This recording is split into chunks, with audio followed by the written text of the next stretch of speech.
Okay,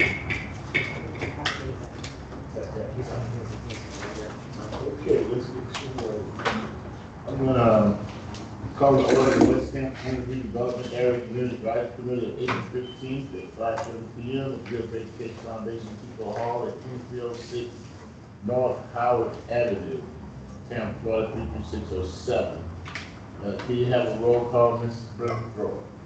Yes, sir. Good afternoon, everyone. As I call your name, just let me know, just say here. Joe Robinson. Here. Carlos Ramirez. Here. Michael Gracia. Here. Sandra Sanchez. Janice Williams. Here. Bobby Wilson. Jeanette LaRussa Fenton. Here. Cynthia Maloney. Delphine Jones. Here. Tina Young. Dave Delonia. And that concludes roll call. We have 6 members present, so therefore we have 4. We have 7 members present. Oh, hi, Ms. Sanchez, I'm sorry. Sanchez just walked in. Cynthia's in the parking lot. Okay, I've got you marked. We have a form, thank you. Cynthia in the parking lot, you said. Is, Tina was gonna try to come from Tyler access, not, she said she was gonna be online, is she been online? No, she was. Not yet. Okay, she does. And Dave Delonia said the same thing, he would be online. Okay, they show up online in the calendar. Okay, moving right along to public comment. We're gonna have 3 minutes of public comment in the time. So if anyone takes your name, and if anyone has public comment, is anyone online first for public comment? I think I see Michael Randolph first. So can we go to online comments and then we'll come back to public comment in-house?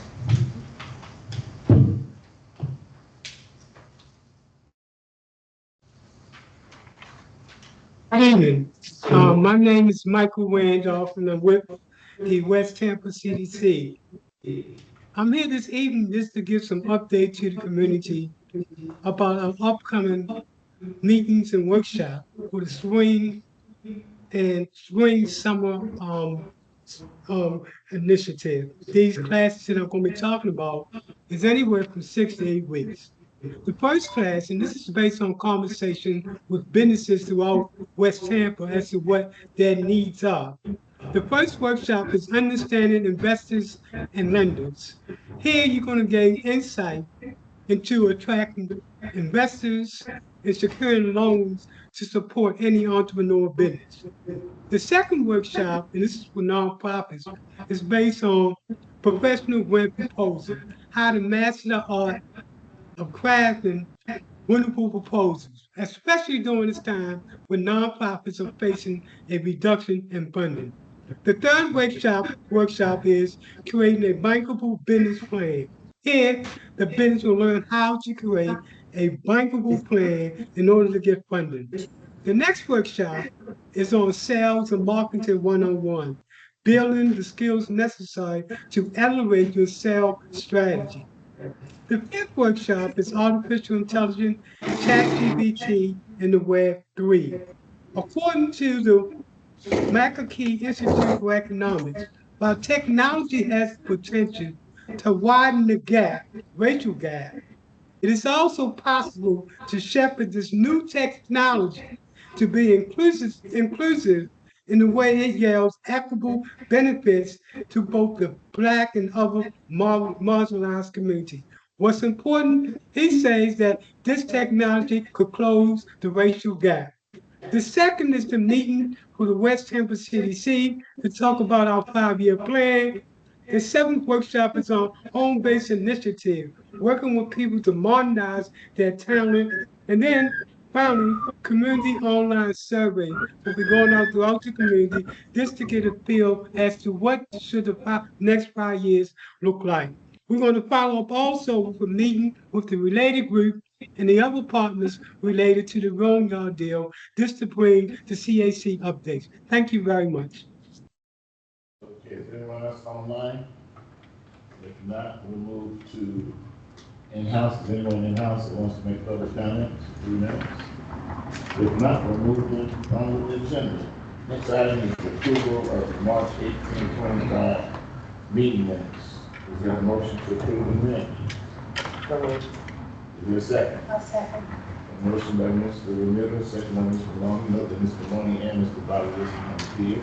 Madam President, any discussion? All in favor, say aye. Aye. Opposed, nay. Motion passes. Presentations, that moves us to Ray Park improvement update by Nick Bennett. You got 5 minutes. Good afternoon, everybody. Just in case it's needed. So no presentation from me. I just wanted to make sure that I got with you all to let you know that we had made a 60% milestone with Ray Park. So the 60% deliverable was received about a week ago. And that deliverable is being reviewed by staff. The review is going to include a preliminary plan review. But from what we have done in just a quick glance over, no significant changes have been made to what you've seen prior to 60% when we've given you the 30% rendering. So far, we are still on budget, still confident that we're going to stay on the budget that was previously approved. And we are on track to give, or to invite Finis back to give another presentation once finishes and, more advancement in the current design is completed. So really, no presentation, just an update to let you know that we're on track, on budget, and that we are getting on this project. Okay, are there any questions by anyone on the committee? Go ahead. No, you're first. Okay, on track, you have any dates? Any projected dates? Yeah, so we are hoping to have this review, again, to include that preliminary plan review, which is going to be a full, exhaustive review from every department, essentially, in the next 6 to 8 weeks. And so the feedback that's received after that preliminary plan review are going to be applied. I would expect a presentation in the next couple of months with updated design. Is that it, Ms. Jones?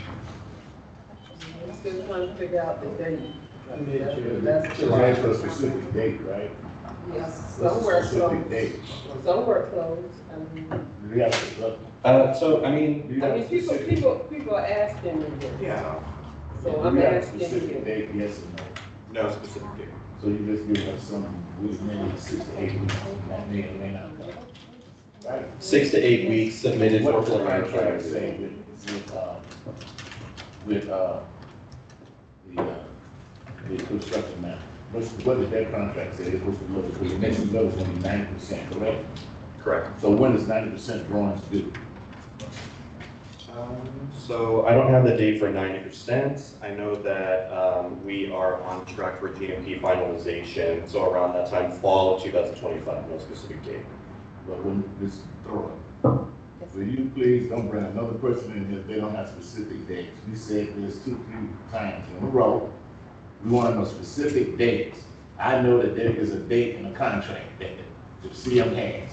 So if they don't know that, they need to go look at the contract and find out what is the 90% submittal. Because I don't want you to come in here unless you got a 90% submittal. Okay, and we need a date for it, Mrs. Lord. All right, is that it, Ms. Jones?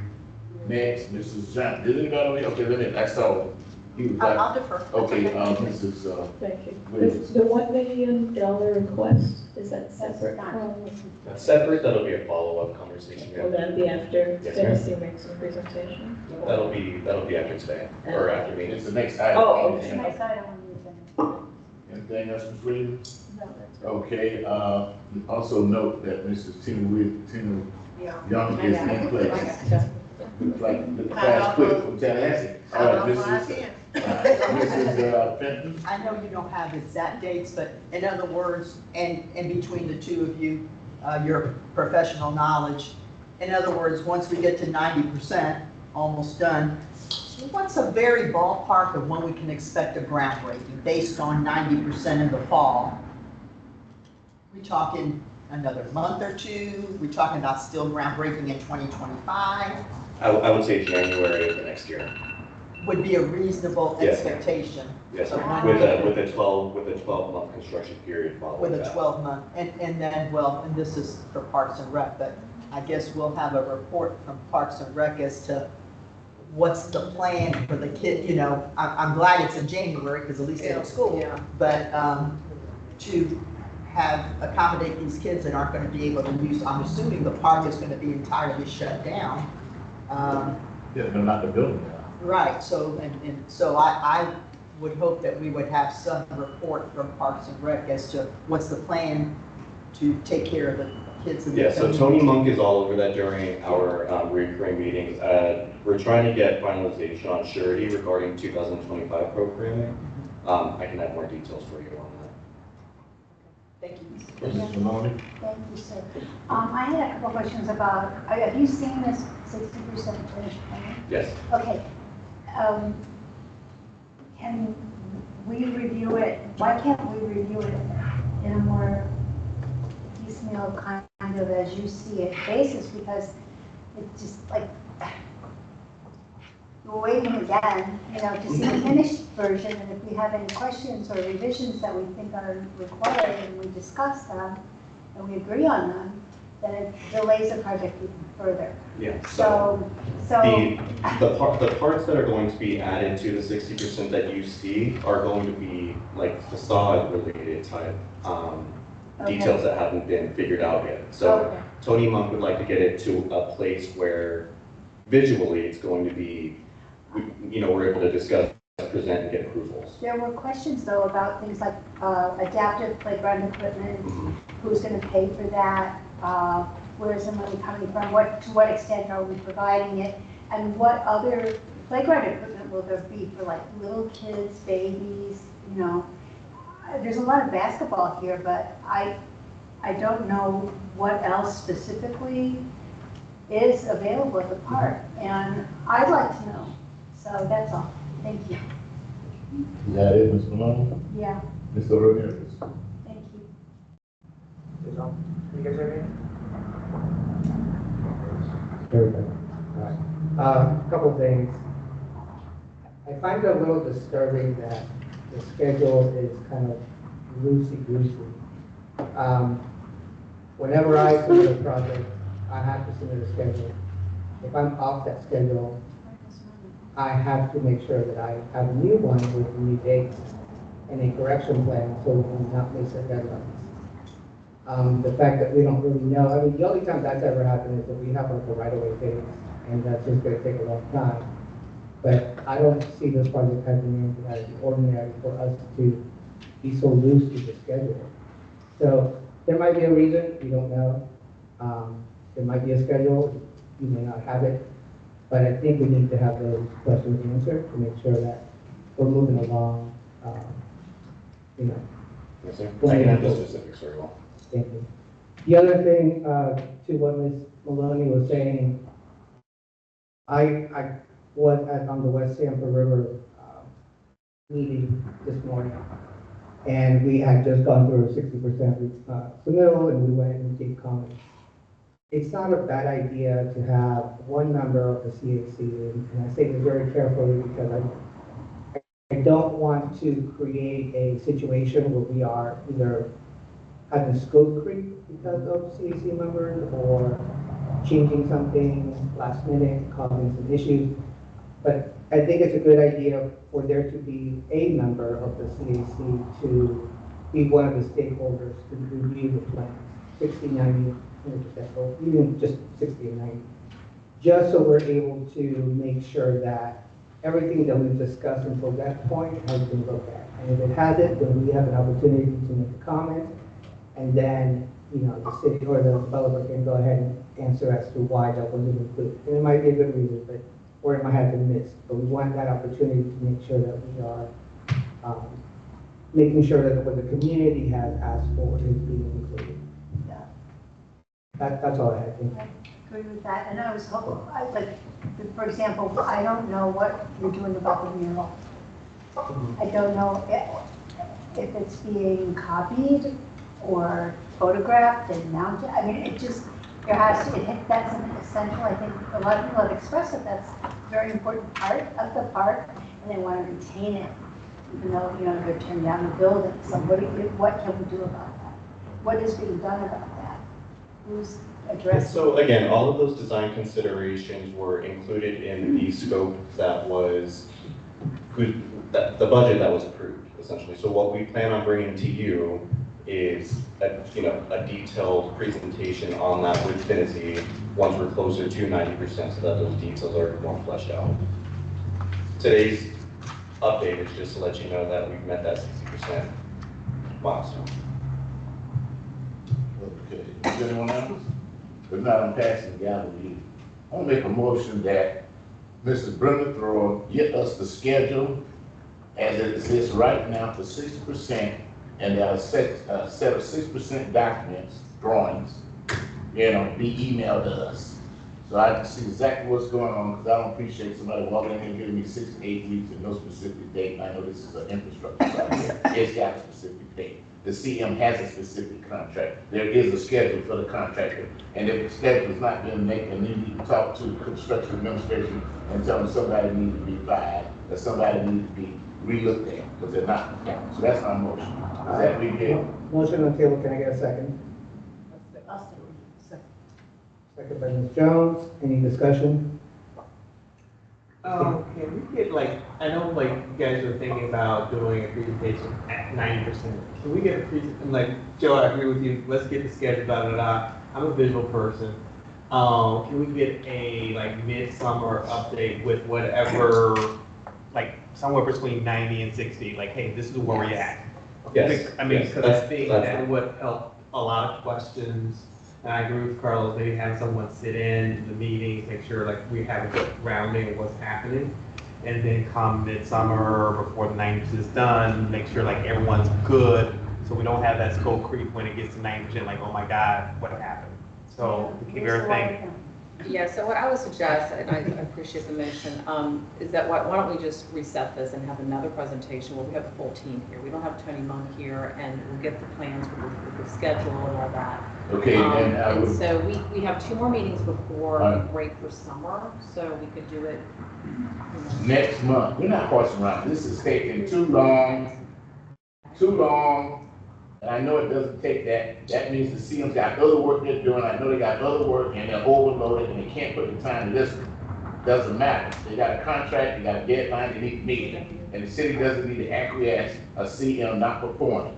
We have a motion on the floor, it's been second, any other discussion? I wanted to, make sure that it's next month at Martin Luther King, so they come with the information I'd next like to month. amend your motion to. With what Bobby added, I accept Bobby's, friendly, clarification that they come, I don't care what it is, bring us something, show us, next meeting. With a schedule. Bobby has I agree. amended. Okay. Agreed, all right, Ms. Jones. any So- further? Yes, Ms. Jones. So when you said the Martin Luther King Center, you. Well, that's what May's meeting. To it, oh, okay, all right, I thought you were just trying to include the truck. Yeah, I know, but that's where it's at, I'm just. Okay.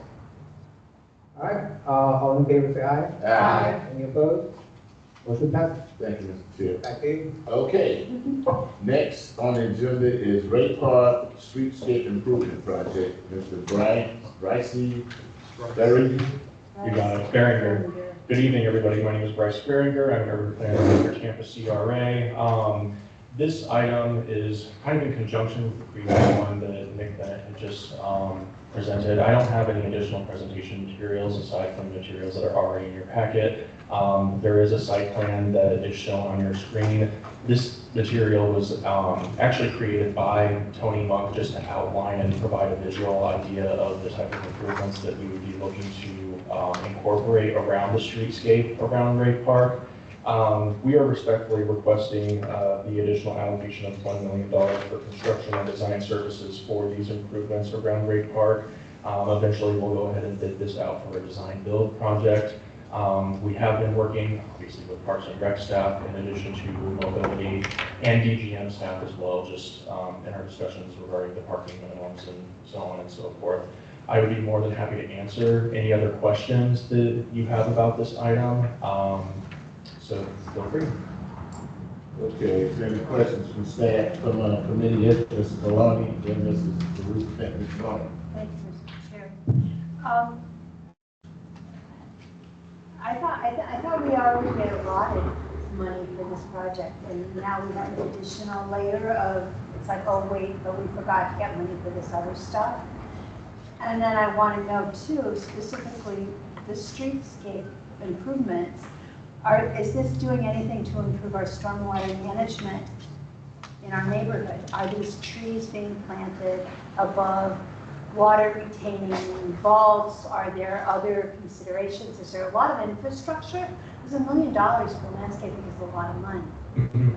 So I'll answer your In first. addition to what we're building, you know?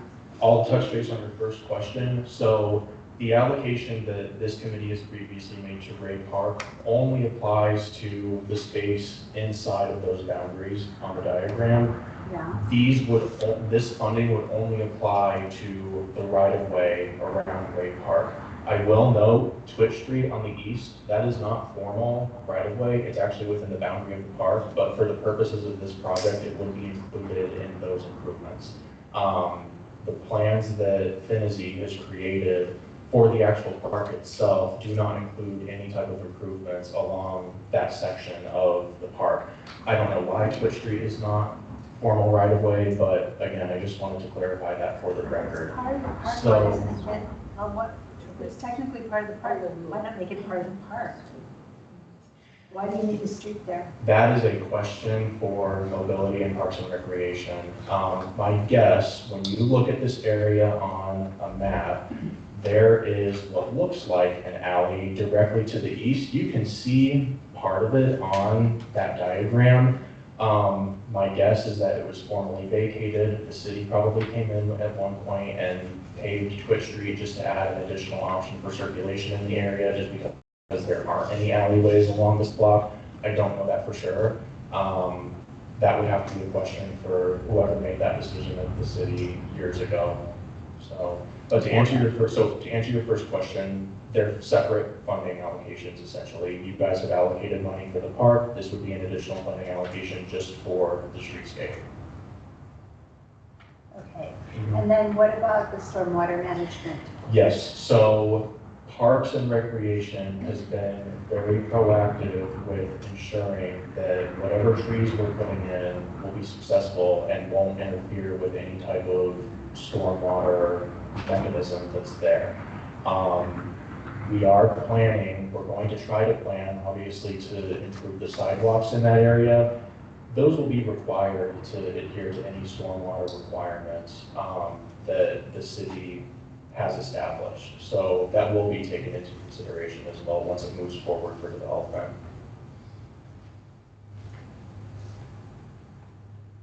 Anything else? Is that it, Mr. Mooney? Is that it? Yeah. Okay, Mrs. Smith.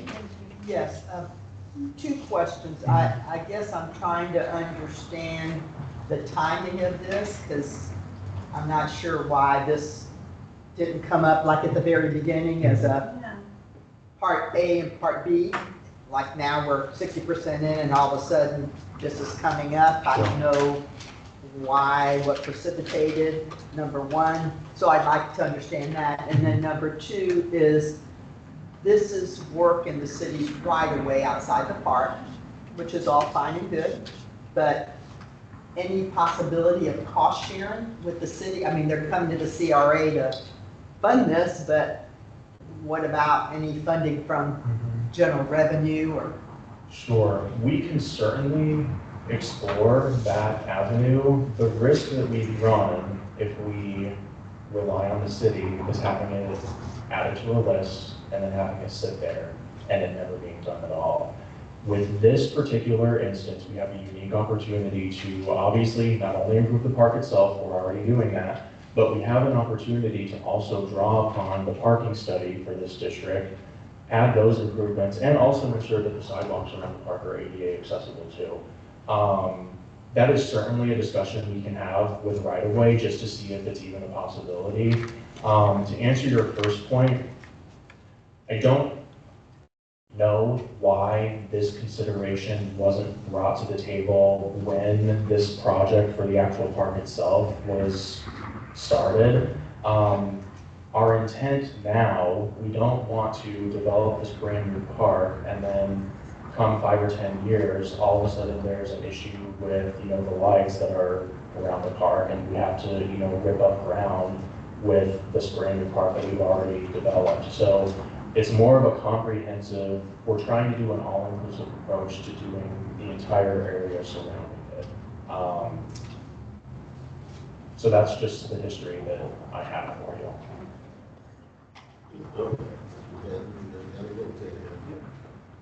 Ms. Fitton, are you done? Yes, I'm sorry. Okay, Mr. I just get a tremendous level of frustration when I hear a question asked, like, is there a cost sharing? Why wasn't this looked at? And the answer is, well, if you want the city to do it, it may take a while. If you guys really want it, then you got to do it. At what point is there responsibility for these things? I mean, special projects grants, we can't afford it, we underbid it, prices change, like everything is always, here we go, do this. Where, I want to reiterate the question, how long would it take and why are we not looking at a possibility of a revenue or a cost sharing for this? And how long would that take? Yeah, we can certainly bring that question up internally as staff and provide that information to this committee. Do I have to make a motion to get an answer to that question? Based on my experience, yes. I'd like to make a motion to find out how long and what the limitations are to have a contribution from the city's general fund to contribute to the cost of this item. I second. There's a motion and a second. Is there any discussion? Yes, sir. Mr. Clement. CRA funds are above and beyond, correct? Correct. So if the city is putting a sidewalk, they're only going to pay for a 5-foot thick sidewalk along the perimeters. If we want to do trees, if we want to do wide sidewalks, any kind of embellishment, that's on us.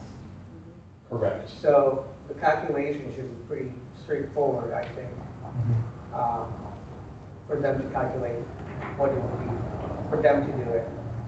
And then Sure. what we need to put on top. I think that's an important point to decipher is essentially, for lack of a better term, what would the bare minimum look like? And obviously, what would the above and beyond look like? That is another consideration that we'll bring up upon that motion. And as it relates to the time. Mr. Ramirez, do you have anything else? No, I think that's what we did in Drew Park, correct, for Lois Avenue? Was it the Yes, in same? other words, in Drew Park, that was a stormwater project that essentially we added on to, but there was a substantial amount of other funding besides CRA funding, because the CRA funding went for the intense streetscape improvements, embellishments and all. That was our contribution to the project. One thing I was going to ask, if I may, Mr. Chairman, for instance, the city has put such an emphasis on their tree programs. Why could the trees at least not be something that comes out of the city's tree program as a potential contribution to put trees along here? That would be they've done a great job. I've seen a lot of nice trees in West Tampa the last few months. So perhaps that can happen here, at least for that part, and then we can look at maybe other creative ways for some of the other embellishment. Okay, is that it, Ms. Clinton? Mr. Wilson. I understand the frustration on why this is coming up now. It happens in projects. Just didn't think about it. That's just the nature of projects. You think you want to be forward thinking, but sometimes like you get in the process of like, hey, then something else, I did this pops. I understand the frustration. And I understand the frustration why the city's not putting forth. My concern is if we ask the city to contribute, what does that do to the timeline? We have a pretty solid timeline on the park. I think we do. They say they're on track. We're going to break ground in January of 26. I'm going to trust them at their word. like they're saying like, hey, they're on track, I have no reason to disbelieve them. They have not given me any sign that they are not on track. So I gotta go with the word that the groundbreaking will be on the 26th. I think if we do go down like, hey, city, can you contribute some money? How does that, I wanna make sure everything's done in conjunction. We have this nice, beautiful park, then we gotta come back and do all the seats, the streetscape and all that stuff. The timing is really critical, guys. That's what the motion is to find out. Yeah, I mean, like, no, the overall timing. So if the city's gonna take another 18 months to come to a decision like, hey, yeah, we can, that puts, how does that tie into the total completion of the park? So, and the costs are gonna go up as well. But I'm thinking like, hey, we want the park done, streetscape done, all done, so the kids can enjoy it. So I have no issues with the motion, but I want to make sure that it doesn't delay anything from the overall completion of this whole area of Ray Park. If we, like, the city comes, if they can do really quick, hey, come back and say like, hey, we distribute like 40%, have that commitment by August, that's great. But they're saying like, hey, it's gonna be December, I think we're shooting ourselves in the foot. Because that's going to have a lot of construction going on. This beautiful park is done and more construction is going on. I don't want that, not for this neighborhood. That's my big concern. Okay, anyone else want to talk? Yes, That's what it is. Mr. Rosenberg, really good point. Is there, And we have the money, guys. Like, is there a way where we can front the funding with an agreement with the city that they will reimburse or whatever? The city to reimburse the CRA, that's not gonna happen. The CRA is finite. It's gonna go. Yeah, it just seems like we're being put in a corner saying, hey, you want this, you have to pay for it, we're not gonna help you. Well, you know, we can, I think this is a great conversation, and this can be asked. And actually, your motion helps staff to make that request to the city, so we appreciate that. So let's see what they can contribute. There is the tree program that is going on, that there's some donations that could happen there. And we'll just partner up. They're all gone. Yeah, there's a lot of trees, right? So, I mean, the bottom line is, you have sidewalks there today, it'll be the same, as the park will be completed, and we'll have the same sidewalks. They won't do anything in addition to what you may want, but it'll be ADA accessible, it'll be whatever the bare minimum is. But, you know, this is a great conversation, and again, you know, we kind of, Bryce came in with an ask of $1 million, but maybe let's step back, let's make the ask and find out what the city can contribute, let's see how we can partner on this, and bring it back to you. Does anybody else want to start talking? I just have one little thing I want to add to the conversation, and that's, 5-minute rule on it. okay, I've been babysitting lately. I have this little infant in a stroller. It's wild. It's absolutely the most fun thing I've done in a long time, but I've been walking to Dunbar Elementary from my house at Big in Oregon. I've been walking all around West Tampa because I don't have a car seat. And I have found that the sidewalks are so deplorable that you can't, I mean, even if we do these sidewalks around the park, how are people going to get from their house 2 blocks over, like on Rome or whatever, over to, I mean, are those sidewalks being, this is, I guess, something for another discussion, but I just want to get it on the record that we're concerned about how people can even get here. If they're walking or using a wheelchair or a stroller or a walker, any of those, you know, aids that we're building an ADA compliant playground for, and we can't get people into it from the neighborhood. That's all. Thank you. Okay, you done? Mrs. Miller? Yeah. Okay, here's my take on this nonsense. Okay, this is total nonsense. This is my professional opinion too.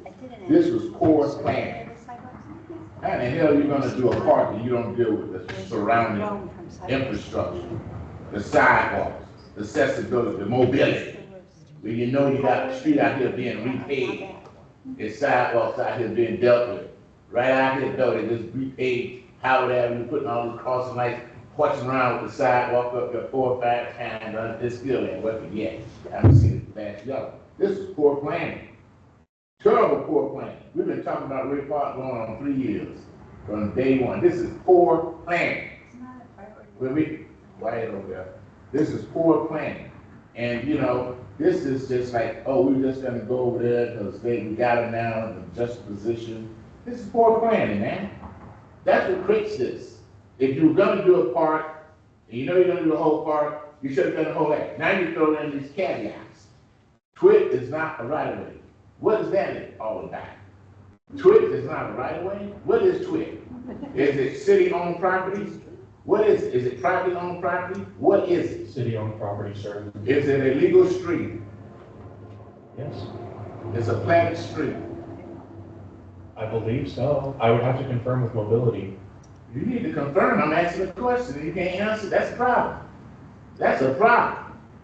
If you can't answer whether TWIC is a street or not legally, it makes a big difference on whether we really need to talk about funding this. So you find that out. See, because we may say close it. Even though E.J. Simmons was born over there right on the corner. So what I'm saying is, you know, we need to know that. This is like, oh, there was an alley. There was an alley right here. Went all the way down, my alley. The alley between Paramount and the church, there was an alley went all the way down. Even before Ray Park was built, which actually that was donated by Pellegrin Ray on the land. The alley went all the way down. Then when they built the park, they stopped right here on how and picked back up on the other side of Twitter. Go over there and look. You'll see remnants of the alley go all the way to Albany. Okay? There's an alley because the sewer runs that way. The sewer's running the alley. Right there, look, the manhole right there, the alley, crossing the house. So that's just poor planning to me. We sat there and talked about how we're gonna have the park redone. You know, y'all don't want to get rid of my trees, but y'all want to put more trees, okay? So, and then you want to add $150,000 root system, root tunnels, all this is called the trees, see?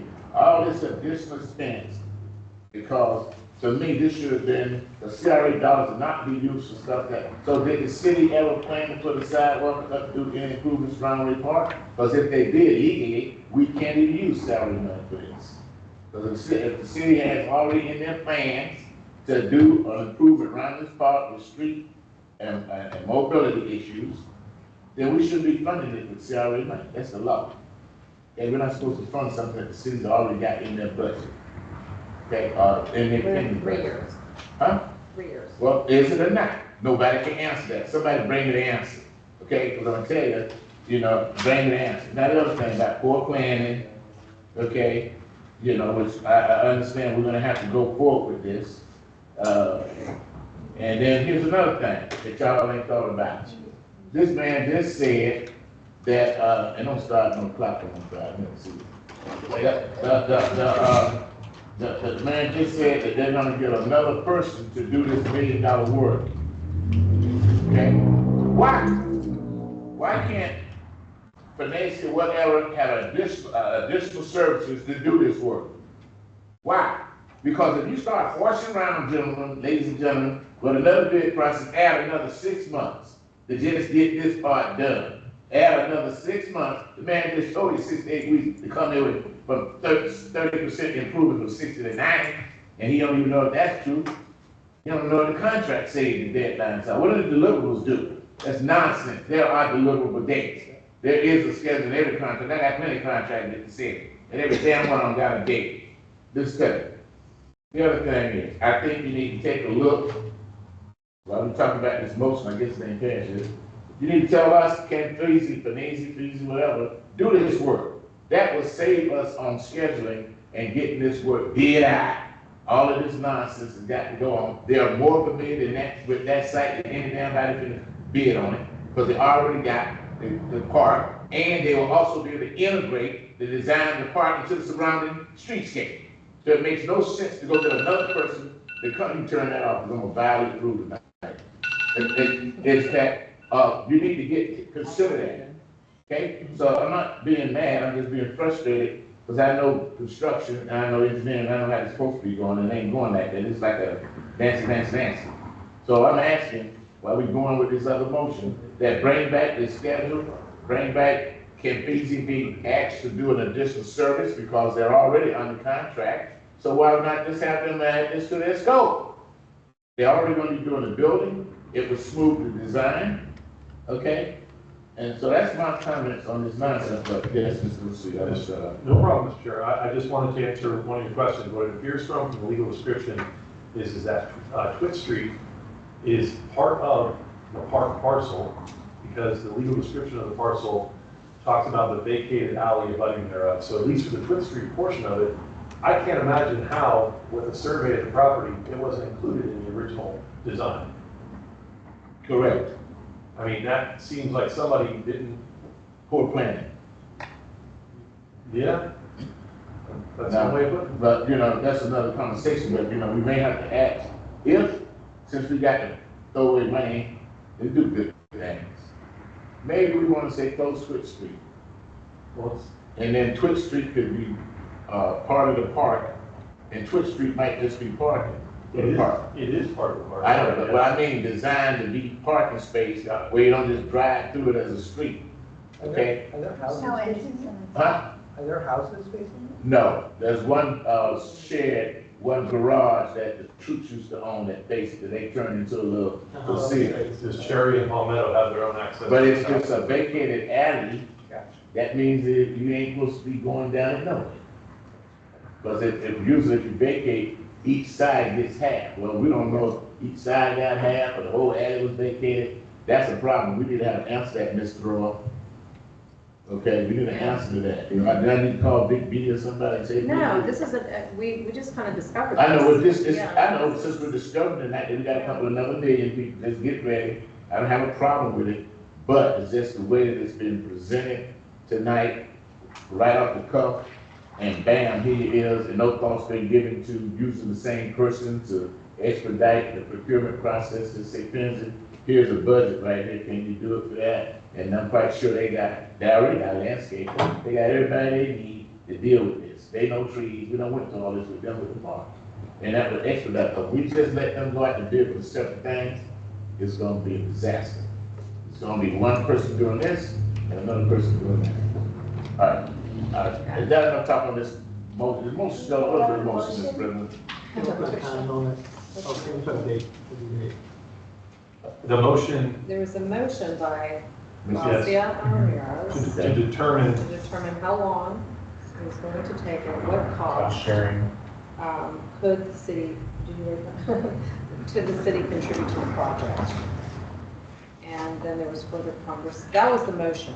It was really Well, I to wanna ask amend it. about how long, if the city was to participate, how long would it take and at what cost? And I'm gonna amend that, to include, can we get the existing CM to have additional services to do this? Because if we start saying we gotta go get another company to do this and design building, a streetscape, okay? It's gonna take a while. Because I don't think city staff is gonna do it like they did Quickville. I think Quickville, they did the design, right? I'm not sure. On the main street we just did, It it's the might have same. been, it might have been. Yeah, they did that, but I don't think the city's gonna do it. So if they was, why they were putting all these costs in there? Because we're gonna pay them $65,000 and pay mobilization $65,000 for what? It's already got, Huh? Tennessee would already be there, the mobilization would be state. Well, yeah, but I'm saying, I'm looking at two design fees, the mobilization, they design something and design and permit. So I wanna add the caveat, we need to get the design, take a look, if you friendly amendment, that have the existing CM to be considered for additional services to do this work.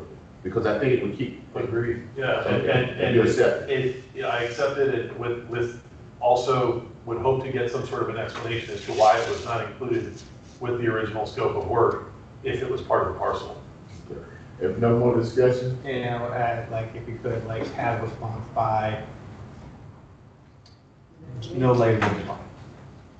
We don't have a July. July meeting, Oh, so June. June? Can we have this whole fantasy follow-up happen in June? Would that be okay with y'all? Yeah.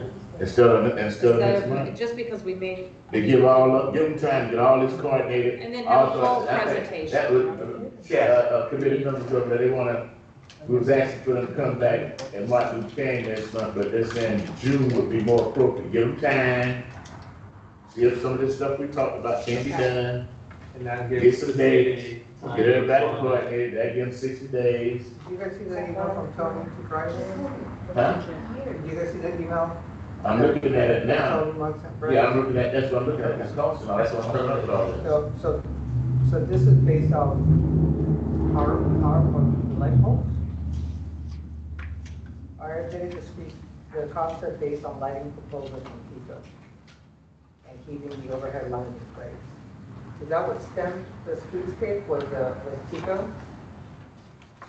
State your question again? Is that what prompted this whole streetscape?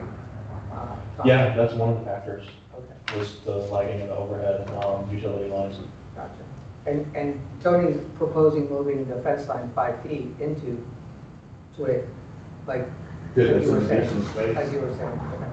All right, I'm sorry, I just saw it. Yeah, I'm looking at that, that's the first thing I saw. Yeah. So my thing is that, I mean, I'm not trying to beat up on staff, but this poor planning, is breaching almost close to, you know, the city doing something that we're supposed to enhance. Okay, so I'm not gonna go there, but come on, man, you got 2 months, come back in June with a presentation and knock us out. When do we need to prove $1 million? Not tonight, is it? That's not an ask tonight, is it? No, Because see, no, you- I because have, let me we're gonna say go through budget. One more thing, is this in the budget? We have money within the That's not what budget. I asked. Is this particular thing in the budget? No, That's not, the answer. not the The minute. ask for the For the streetscape. streetscape. No, But we got money in the budget. but we that have do. money, we're gonna talk about that, All yeah, right. yeah. Okay. Any more discussion? If not, Mrs. Finn.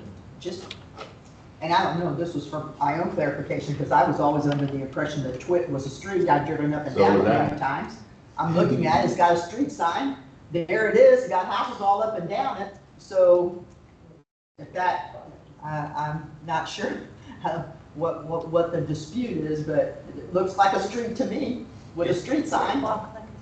Yeah, so, Just given anyway, this, what we discovered with the alleys, I'm not surprised. yeah, so, I mean, but it's, I'm gonna separate I'm from gonna give you an that, example. separate, Freedom Park looks like a park. It ain't a park. well, We're trying to get it to be a park. No, All right, yeah. you get me? All right, so let's, all I'm in not favor? through, I'm not through. Okay. My only caveat, and this is separate, I'm all for efficiency, and yes, it would be a lot better if we could have Finney do it all and not have to rebid, but you're adding $1 million onto this project. You're not, it's not 50,000, I'm just concerned that people are gonna scream, as many have in the past, oh, the city just dumped $1 million contract on This is just and a, extended it without a bid. That's my only Exactly, concern. we'll look into that to see if we can So- have that. well, they're gonna look into all of that, and they're gonna come back with that.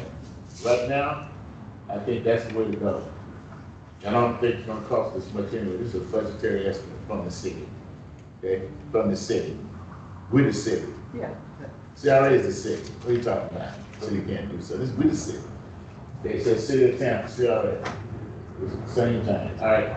All in favor say aye. Aye. All opposed, nay. Motion passes. Moving on, moving on. CRA staff report. Thank you, guys. Sorry for, all these questions, but it was like a shock. All right, moving on. CRA staff report. Okay, well, we have the projects team here, so the next step is the project reports, which are included in your packet every month. So if you have any questions about any of those projects, we can entertain them now. Cheryl? Does anyone have any questions on any of the projects? No. I do. All right, Mrs. Sherman. And this isn't a question, I see that the historic market inventory study is on here and it's completed because of course we got the data last month. But I guess this is again, making sure something doesn't fall through the cracks, because now that we have the information, we want to study it, review it, and then perhaps go forward with a plan for, okay, we want to start having markers at this location, that location. So how do we make sure it doesn't fall through the cracks now? So the research that was requested was Yes. provided to y'all, and you all have it. The next step is if you want markers, someone, and not the CAC, needs to apply for a marker. Now, the question came up from Mr. Robinson about can we pay for markers? We are researching that with our attorney, but it is a signed structure. So we could, we've done it in other districts, so I'm feeling very confident that we could pay for the marker. But the application that needs to take place and the research and going through that committee needs to happen from another entity. So it could be the strategy group, it could be a chamber, it could be anyone, maybe a group, an organization that has a location. You know what's out there now, so you know this is the blueprint, this is the playbook, we'll call it, of how to get a marker. And then as you go through that group, because you have to go through that committee, they do have funding, by the way, to provide markers. If they don't have funding, come back to the CAC and say, hey, we'd like this funded by the CRA. So anyway, then the strategy is work with the external groups who might have an interest in this, that can come to and they can develop a plan and come back to the CAC and request funding and go on. You have to have a marker approved by, I think, what is the word called? Oh, no, Victoria did. I think it's the historic commission. Once it gets approved and they say you're good to go and you need funding, absolutely. Come back to the CAC and say, we need this funding for this marker. Which is fine. I guess my only concern is this external group goes through this whole process, banking on, no pun intended, that the CAC might fund all or part of it, but then that doesn't happen, or well, we've got it in the budget. We've got kind of a line item for general. maybe it would be good for me to make a motion that it is the policy of this committee that we will entertain funding requests for Well, we've historical got to wait on the markers. legal. We don't set policy, okay? We have a policy called the CAC policy. That's what we follow. Well, So we don't have any policy. We're not a subcommittee, we're a committee, so we don't set no policy. well, perhaps I can use another word Yeah, besides use another policy, word. but it would be that perhaps the CAC would support, well, I want to Would automatically prefer- say we'd support prefer. funding requests, would entertain funding requests for historic markers. It's not a policy, but that we would entertain or consider funding requests for historic markers. So at least external groups have some comfort level that, okay, we'll go out here and do all this work and research and go through that, the historical advisor, not be afraid that then they come to this committee and they may not get approved. I don't think that's going to happen, but it would give these external groups some reassurance. I think before we do that, we need to make sure that we can fund. Is that in the Yes, no, I agree. Once we get the. Yeah, we have it on the list for Mr. Shepherd. And we can Once we have get table that, it. he says yes, boom, then we go. And we can table that until we get that. And there may be a better conduit for getting this achieved, which is through our grant programs, like a special projects grant or something like that. That way, like a nonprofit organization can come forward and say, hey, maybe it's part of a bigger project as well. So there's maybe there's a couple different avenues to. Let's get the legal determination, and then otherwise, if it's not legal, we can't do it, we're wasting our time. We'll defer it. Right, it has to be in the plan, and one of the things we're working on this year is going to be the community redevelopment plan update. It's a perfect time to put in things like this, so we're more specific. And Bryce is working on that. Is that it, Mrs. Smith? Thank you. Yes, I'm sorry. Thank you. Anyone else on the projects list? Mr. Wilson and then Mr. Garcia? Yeah, I had a question in regards to number 3, Freedom Park. I guess there's a theme here around dates, like, I know more milestone dates. I know, hey, at least the land needs to be clean.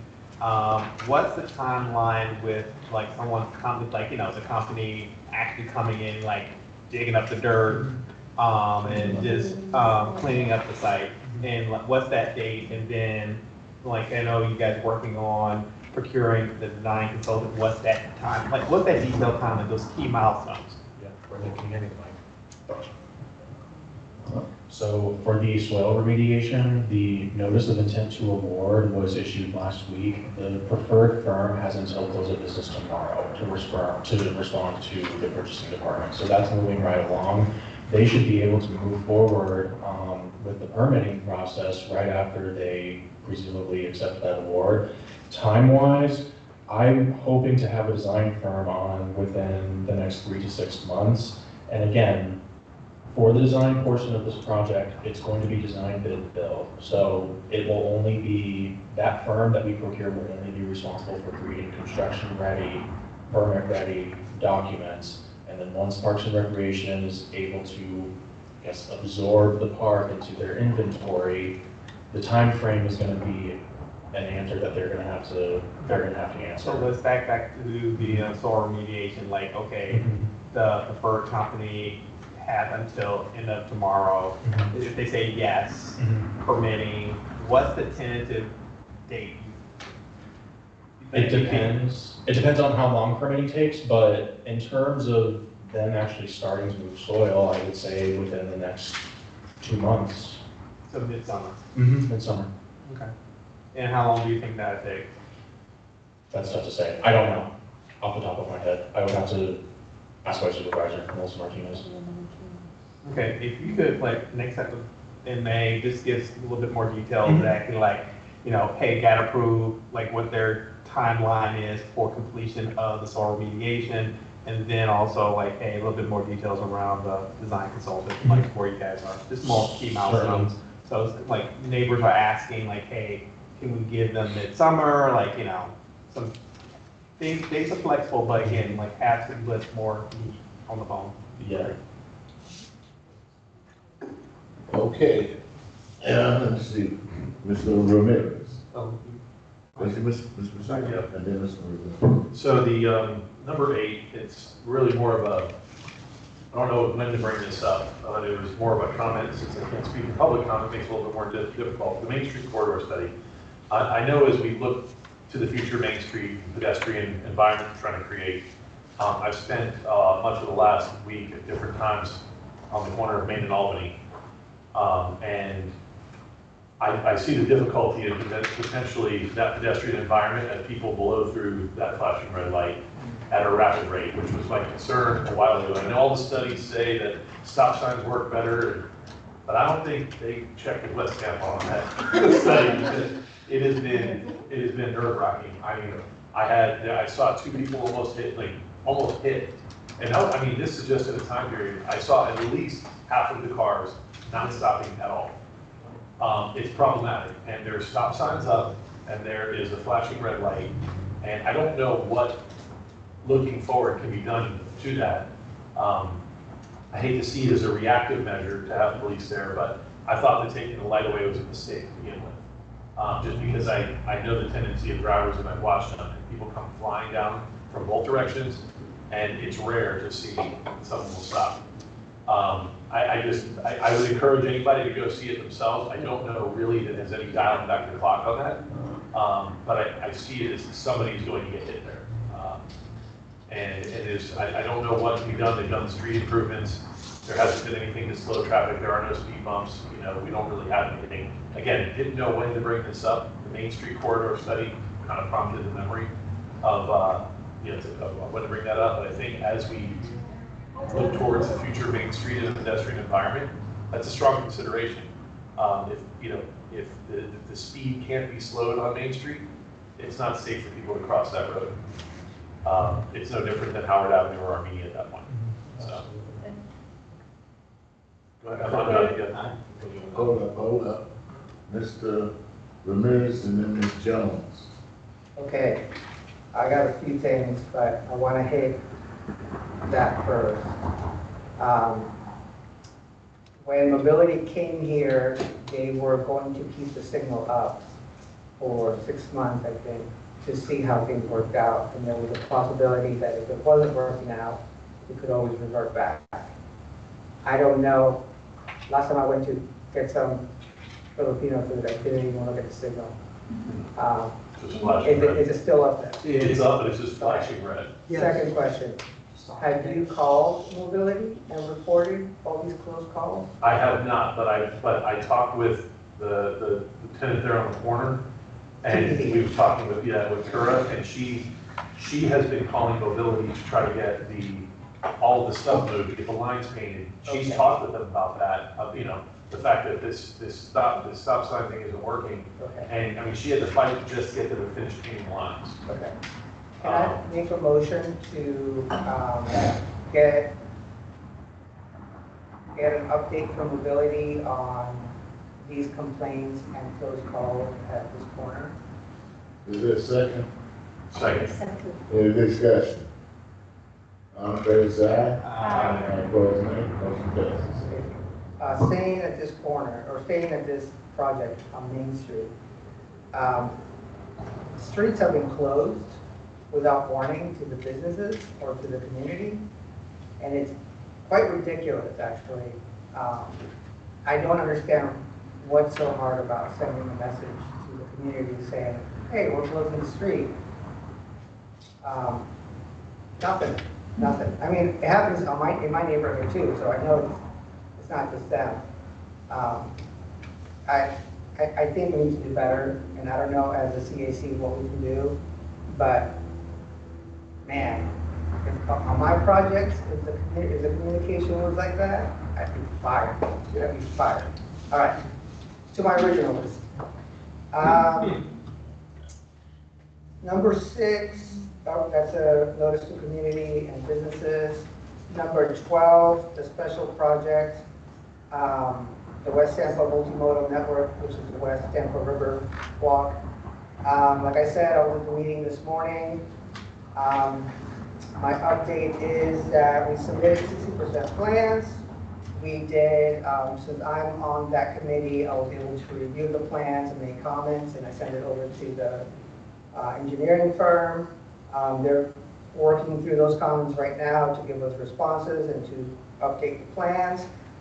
The next steps are public meetings. So they are thinking for our segment, public meetings are going to be June 10th, 18th, 24th, and the 26th. Venue is still to be determined, so they don't really know. I guess they're working it out now. They got a little bit of time to do it, but I just wanted to update you guys on that. Special project funding request number 13, Hart Bus Stop improvements. Did this come up one of the weeks that I wasn't here? I don't remember seeing that before. Well, Hart Yes. they had submitted an application to the city for funding request for bus stops for all the CRAs. They have withdrawn that application this fiscal year, mainly because there were stops that were done in other districts that we needed to remove money to, which is for the streetcar. They're going to come back, and it looks like the latest communication from Hart is that they're going to resubmit in January 2026. And when they do, there'll be stops for all the districts. They'll come to you. They'll go through that process. It's a special request project, a special projects process. So you'll be part of that. So more to that. More to that, yes. Number 14, ground murals, and also the wraps. Do we have an update on that? I know Corey was looking for people to be on the committee. I don't know if you were. He's doing very well. There's one that's still out until Sunday, but I don't have a specific update, but I know he's closed one for the utility boxes and one for, and actually, are you a CAC? You're on the committee. Yes. There's 2 liaisons you have. You have Ms. Sanchez doing the utility box and you're doing the ground murals. So Right. I'll defer to you. Well, I haven't heard from Corey. Not on the ground Lately, I heard murals. from him initially a couple times and then on the ground murals. Yes, okay. So it says here, it says not started, and I believe that. Yeah, no, it's out, the call for artists is still out till Sunday.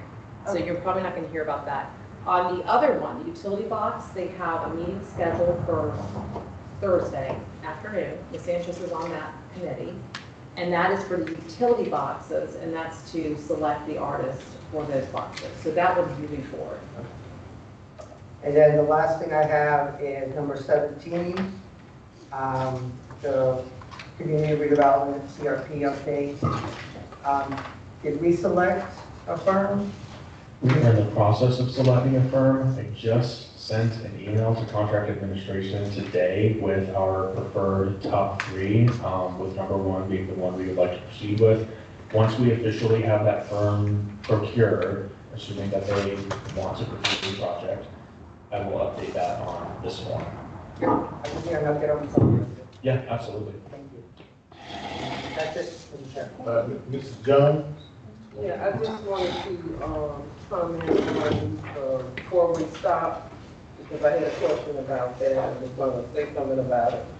The people who are here on Main Street feel like they're being harassed because the cops are sitting there writing tickets.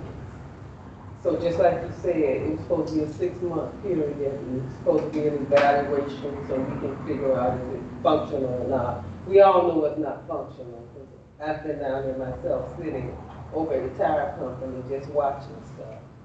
And it's not functional, it's not working, and you're right, somebody's gonna get seriously hurt. I have a question. Are they getting ticketed because they're running the stop sign, or are they just getting stopped? They feel like they're just, somebody's sitting there waiting for them to do something, just writing tickets. That's how they feel. Yeah, I mean, I And don't I know. thought it was supposed to be somebody out there, There giving should us be, a yeah. trial You're period right. first. Yep. And I haven't seen that And at it should all. be warning. So it hasn't or been talking. treated like it was represented to us. It's not, you know. Okay, anybody else on any other projects? I got a question. Yeah, Ms. King, Well, one thing about the four-way stop, I almost got hit because somebody didn't stop, on Main Street, so that is a problem. The second question, or statement, on the Heartline, is there a requirement, where they put the bus stop on Main Street, they have a bus stop in front of the parking spaces. We know they just painted the street on Main Street for parking, but the bus stop is right there. So if somebody's parked in that spot, it's like, well, where do you come out to get on the bus? I don't know if y'all noticed. Oh, they have it striped as, Where at, I mean? Right across from the new apartments, North Boulevard Homes. Okay. So right across the street, there's a stop, there's a bus stop. Okay. And there's a park. On there's the a south parking side. space. Yes. Yeah, they There's should have parking not space, done and I that. noticed, I'm like, why is there a parking space in front of the bus stop? Because they may be getting ready to remove the stuff. Right, that's my question. I don't know, so, Or, but there's spaces there. good question. They should, sorry, Mr. Chair. I would imagine they've taken areas from the corner, back a little bit before they're starting spots at every intersection. I would imagine they moved the bus stops to those areas because they've hashed those off so that there is no parking in those Yeah, areas. it's not, I stopped and looked, because I thought the same thing. Yeah, And I was gonna take a picture of it, but it's clear parking space right in front of the bus stop. I'm like, why would they put a parking space right there? But like Joe said, they might be getting ready to remove that stop, bus stop. I didn't want to mention that. We're planning, okay. With the projects, I'll give you guys an update on number 5. Fremont Avenue Street opening, Walnut Pine Cherry. There, since it ain't, it's nothing here that just says construction, RFQ start in collaboration with mobility partners. Yeah, I saw the RFP. Yeah, that's what I was gonna report. The RFP is gone out. It's due on May the 15th, and it's gonna be for the professional engineering and surveying for the West Tampa Street Grid Reestablishment Project, specifically reopening of Fremont Avenue 4th, cross streets, Palmetto, Cherry, Walnut, and Pine. And the selected firm will be responsible for providing comprehensive survey and design services to develop permit-ready plans for the reopening of Fremont Avenue. The project will include conducting topographic and boundary surveys. So, hey, well, we won't get the design building, that's the word right there. We want people to develop permit-ready plans. Yeah, that's what I was putting in my documents. If it ain't permit-ready, you ain't ready. Okay, so we need to start pushing for more companies that are gonna be providing permit-ready plans. It saves time and it makes sure that they pay. when you permit ready, you better have the code in there. You put your seal on the drawing, you better have the code in there. And that's why I put on my drawing, permit ready. I don't say it's permit ready. All right, and I don't do that, it's permit ready, sign and seal. Anyway, that's my little update. Right. Moving right along on the agenda, so we can get out of here. Is that it on the project team report, Mrs. Thoreau? Yes, sir. Moving on to grant report, included in the packet, because we gotta get to the budget tonight. So you just so y'all know, hello, you have two versions. You have a small version that's in your packet, because everything goes in the packet, but I will blow up a big version so you can see it better during the meetings. And you can just see that we have quite a lot of activity with grants. I think West Tampa is probably the most active, one of the most active districts there. So a lot of good projects are moving forward. I do want to let y'all know that on May 20th, the next meeting, yes, May 20th, Ms. Dee Reed has asked to be on the agenda to come forward and share with you an update to the grants policy. So we will have, if you have any questions today, I can write them down, or she will be here, her team will be here next month to talk grants. Excuse me, who did you say? Pardon me? Who did you say? Go ahead. Oh, her name is Miss Dee Reed. She is the head, she's the economic development coordinator, and she handles the grant programs. Thank you. Okay. So yeah, she's gonna come Next month, yes, sir. update us on all of, but there's been some substantial changes since I put my KLSM on that list. See, so they've been thinking about it now, because I told them we was a must project to check them out. And you know, since I got it, the last, a whole bunch of people are gonna jump on there now since I got it. That's just been 30 days. Okay, anything else, Mrs. Thoreau, on grant report, anyone? If not, we'll move on to housing report, included in the packet. Yes, sir. So the housing report is included in the packet, and we do have the opportunity to have Ms. B. Parks with us. She is virtual. Hi, B. Oh, she's up there? She's up there. She's joining us virtually. Hi. Hi, everyone.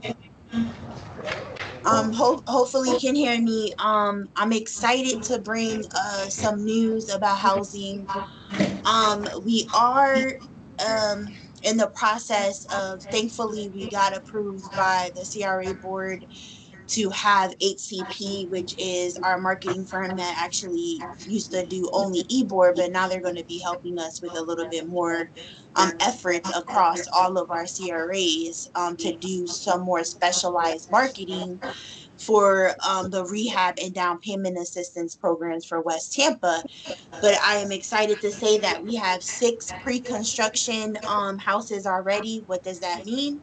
We already did inspections on these homes. So 6 homes within the West Tampa CRA that already got inspections performed on them. The next step is for us to move forward to closing with them and then review their scope of services with each household. And then we can move forward and, close and then start construction on those homes. So I just wanted to kind of have just a dialogue with you guys about what I'm seeing in these homes, what me and my partner Rahel are seeing. We're seeing some pretty outdated housing stock in West Tampa.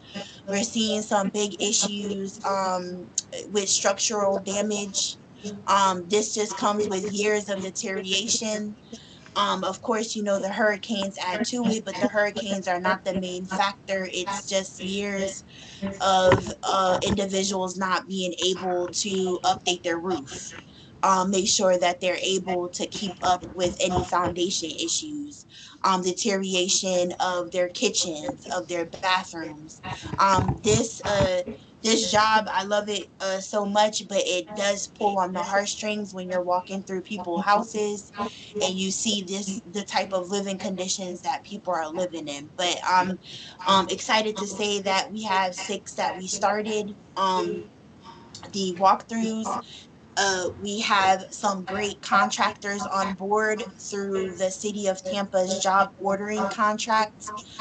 So we have some residential contractors who will be servicing these houses. We do have a couple of these houses that are above what we call our threshold of $100,000. Um, so that just comes to show what kind of housing stock we have out there. But it's still within our approved perimeter of providing up to about 150 per household. So it's just a couple that we're seeing that has the extensive damage of over $100,000. But they are the population is elderly population. So Rahel and myself are working diligently to explain this program to them, explain the lien component to them, and then yeah, just moving forward with the closings. I seen your hand up. Hey, Pete, so this one, so these are homes that are being purchased, or they're No, rehab? this is for the rehab program. So Okay, these okay, are okay. homes that are owner occupied. Owner occupied So, rehab. I got the yes, right sir. question. So they're owner occupied. These are residents of the community, owner occupied, that they came in for, on their application, they come in and they ask for roof repair or mold detection, and all of those items. But when we do a thorough inspection, so what we do is we go out to the property with the assigned contractor, and that contractor at that point has the ability of bringing in their trades. So it's not just a GC going out there. They actually bring in their roofing person, their electrician, their plumber, so they can give us some good concrete numbers, based off of what they see. So we then work with the Gordian Group, which it just got approved through the city of Tampa's purchasing department to oversee the job program. So we get with them and we draw up a scope. And then before even going to closing, we review that scope with those homeowners. Um, at that point, they can say, hey, could you remove this, remove that? And then we move forward to close. And like I mentioned, we move on to start construction. Just to let you guys know, you probably know this, Bobby, but every person has the right to cancel. So after they go to closing, they have the 3-day right to rescission uh, clause, which means that they can sign all the documents and they have 3 days to actually digest what they signed. And then after the 3-day mark, they notify our office and they said, okay, we want to go ahead and proceed. We then send an official email to the contractor and said, the buyer agreed to the terms and we're ready to proceed. And then after that, the contractor can then file the notice of commencement and then start the construction of the property. So that's for the rehab program. We're actively, I just went to a couple of the housing counseling agency seminars. If you're not aware of the housing counseling agencies in the community, but these are the agencies that are approved by the city of Tampa to help people prep for home ownership. So they look at credit, they look at income, they look at assets, they do what is called an application, and then the city provides them what is called a reservation number or a reservation for those funds, that earmarks depending on where they're purchasing. In this case, we're marketing and we're targeting West Tampa CRA, but if they're purchasing within West Tampa, they get 50,000 from us, the CRA, and they get 50,000 from the city of Tampa. So they could get up to $100,000 worth of down payment assistance to purchase within the West Tampa CRA. So this is one of the programs that I'm going to be working with ACP to really market for, because we're getting endless applications from the East Tampa community, because it's, East Tampa is easier to find product that's under a certain limit for purchase. But West Tampa, being that we have this assistance, it can help buy down the price of the home, which then makes that buyer qualified to purchase. So we just have to work with ACP to disseminate that information to the community and make sure that the lenders are also informed that we have this, so these buyers can start looking at West Tampa as a home. So those are our two major programs that we're handling. But besides that, I am working with Brenda to identify affordable housing opportunities in West Tampa. We have a slew of developers that are coming our way asking for some type of subsidy to either create the affordable housing or certain projects that they already have that are housing related. And I'm proposing a solution to them and basically saying, hey, if we can subsidize some of these homes, we could keep them 50-year affordability. So just being more creative on how we work with the private sector to bring these housing opportunities to the community. Any questions? Mr. Jones and then Mr. Decision. Everything sounds good, but please make sure you pay close attention to the elderly residents. Because in the past, I was the one getting the phone calls going out there when contractors were taking things out of their houses. One lady had a termite floor and the contractor just put carpet over it. So please pay attention to those details. Yes, ma'am. And the good thing is that these contractors are vetted by the new JOC system, which this is a reimbursable and performance-based contract. That means if they don't perform well, we can withdraw them from the program.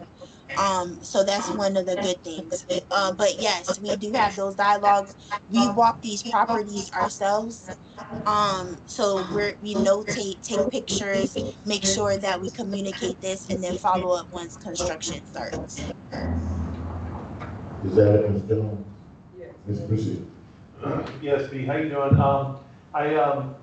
I wanted to go back to the beginning of your discussion where you were talking about the rehab grants, and when you had indicated that there's a 3-day right of rescission, that's sort of language that involves what essentially is a loan. Yes.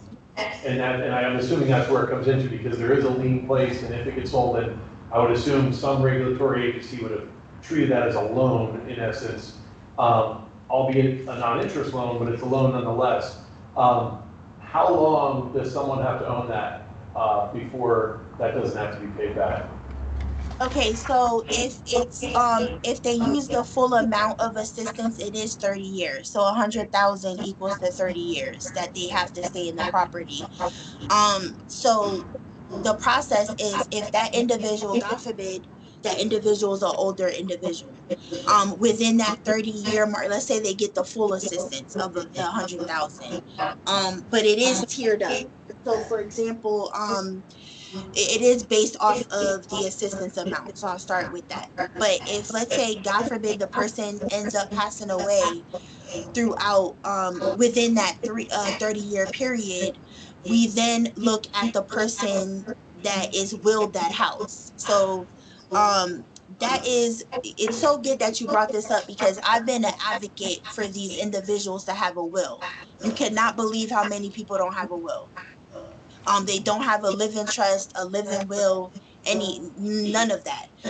So part of this advocacy is getting with Bay Area legal services for these individuals that don't have anyone identified, or they do have someone identified, but they don't have any paperwork. So, it's important to have these dialogues. But we'll look at that person that is willed to. If that person falls within the income guidelines, then they live in that house, no problem, until the end of the 30 years, and then it's forgiven, no issue. Let's say if that person is over the income, then us as a city, we look at a comfortable payment that person can make until the 30 years is over, and then after the 30 years is forgiven. So at the end of the term, it's forgiven regardless. But it does matter what happens if the person does pass away and they're within that term. So we have those safeguards in making sure that we talk with the client up front about it, and then we also make sure, just for our sakes and our peace of mind, the person starts trying to draw up a will. And then after that, we do have a dialogue with even their sons, daughters come in and talk with us so we can explain that, hey, you're not going to lose this property or anything. We'll just at that point in time have a dialogue, look at your income, and then if you're within the guidelines, that's fine. If you're not, then we'll just look at a comfortable payment. It could be a minimal of $50 per month, just to make sure that you could stay in the property. We're not trying to displace, we're just trying to make sure that this can be passed along from generation to generation. So again, having those dialogues up front. Is there a burn down on the 30 years, meaning, let's say there's 150,000 and let's say they decide in 15 years that they want to that they need to sell the property, want to sell the property, is that amount reduced or is it the full amount that gets repaid? How does that work?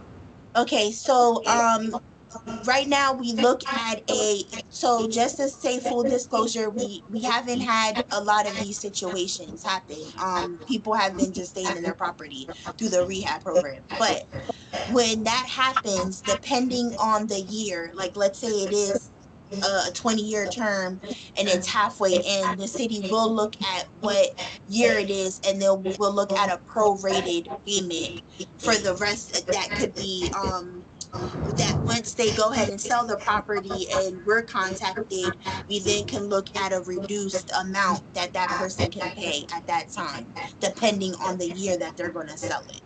So yes, there is options for that person. But if let's say they just get the assistance this year and they wish to sell it next year, it's more than likely they're going to pay that whole thing back. And so where does that money go? It comes out of the CRA, then they give it to these folks, and then they decide they're going to sell it, and then the money comes back. Since the CRA is finite, where does that money go? It just goes into a city general fund? No, it comes back into that TIF. So if it comes out of West Tampa, it comes back into West Tampa. What happens when the CRA no longer exists? It will go then into the general fund. I mean, at that point in time, that's what all of our monies is going to do, unfortunately. Okay. Second question. Not unfortunately. I'm on record. I'm a city employee. Did I say that out loud? But yeah, okay. It will go back into the city's fund. Okay, go ahead. So as you meet with these folks and you're planning, I want to reiterate, I think I had offered a contact that had just told me to call him from the property appraiser's office, and he would have several folks go there and be happy to sit with anybody. I think that's an important part of this in the planning, because someone comes in, they buy a home, even the simple part of filing for homestead exemption, which triggers a couple of things. Not only is it a savings, but it also sets a value that can't escalate more than 3% annually on an assessment basis. And if they don't do that, and they may be paying, not only not getting the benefit of their homestead exemption, but years go by, the value keeps going up, their taxes are going up, and that pushes a lot of people out of their homes if they don't go in there and file that homestead exemption. Is that part of the process where when these transfers occur, that part of encouraging these folks to make sure that they are filed for homestead? Yes, so on the down payment side, we do have that conversation with them about filing for a homestead. That is part of the housing counseling curriculum that they provide them, and then at the closing table, they provide them with the contact for the property appraiser's office to go ahead and file that homestead exemption once they close. So yeah, we're educating them. I know that you did mention your contact before. I am waiting until we get a good HCP time frame for them to help with my housing initiatives, so that we could have a seminar where we can bring in the property appraiser's office and a couple of different things, Bay Area Legal Services being one, to talk about will and testaments, and then also some credit and insurances, because again, insurance is very important.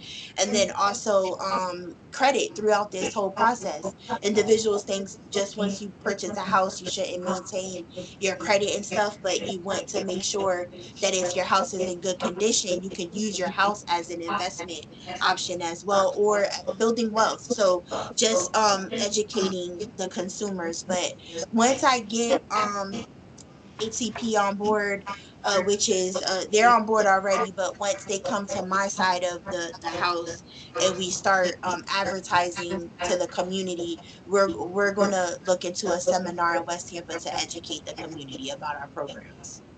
And then that's when I need your contact. All right, and very last thing, you had mentioned the builders and developers coming to you. I think these grants can be sort of a powerful tool.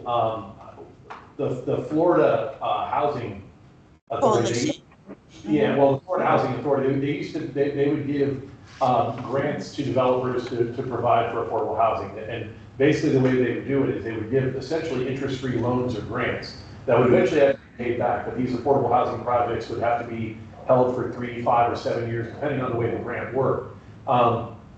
These type of grants for individual homes to go towards the goal of eliminating slum and blight could essentially work that way. What is the possibility of utilizing some of these grants, knowing that they will be paid back and go back into the TIF, for developers and builders to come in, fix these homes up, be able to utilize these grants, and then when they sell them, they pay it back. They look at it as a non-interest loan. It saves them some cost up front, which enables them to do projects that they might not otherwise go into.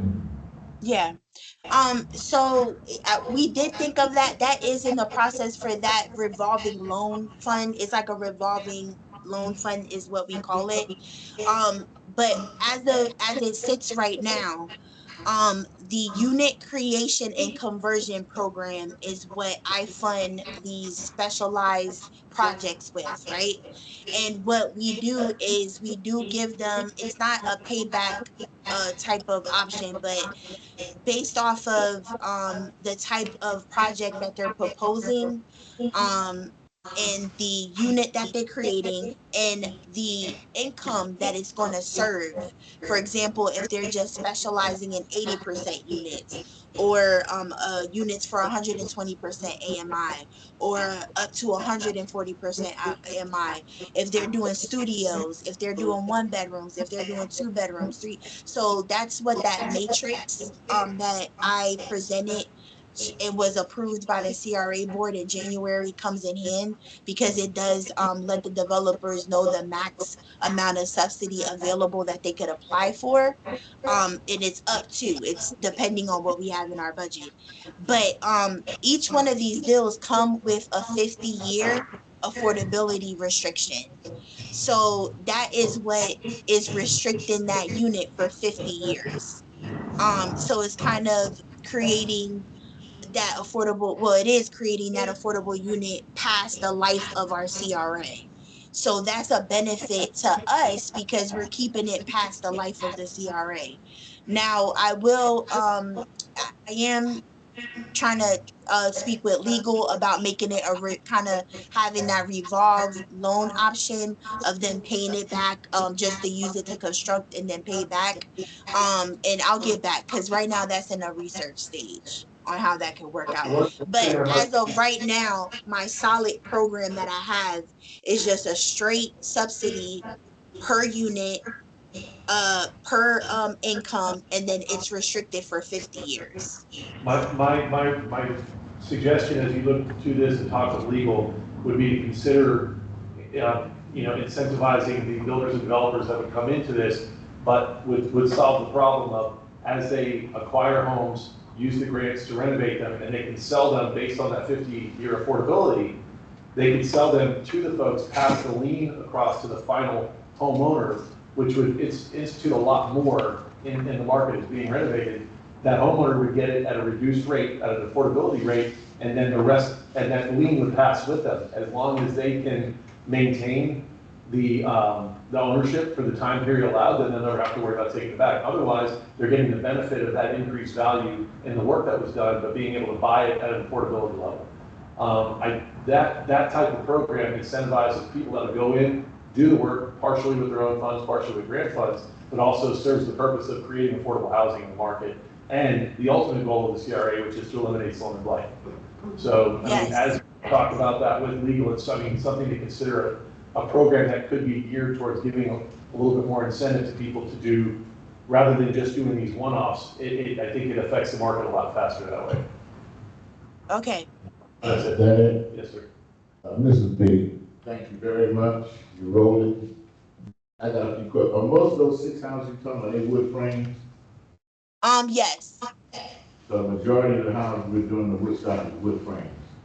Yeah, so I will say 4 of the 6 homes, two, the worst, which are the 2, they're wood frames. The rest are block frame. But the wood frame across the board is the most repairs we're seeing. But they're cheaper in the long run. The other thing is that when, and then when we do these homes, we put in insulation and upgrade the insulation, correct? Because wood frames don't really have any insulation in the walls. No. Consider, I know you're gonna insulate the roof, the attic, but you try to Yep. insulate, so you put sheetrock in or some dense board. The other thing is that, do y'all, you know, you talk 30, 40, 50 years, you know, a wood frame gotta be terminated. So do y'all terminate, provide terminating for these wood frame homes every so Yes, sir. year? Is that, how Each does one that of fit? I know you do it initially, but then it's gotta be done again. Unless you guys are buying an insurance program for the, when you terminate a home, you pay another $100, $200, whatever it is.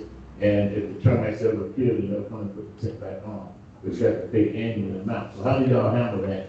Say a owner gets a home, renovate all of that, 15 years ago, but they need a tent. So who pays for that? Owners have to come out, they pay for that?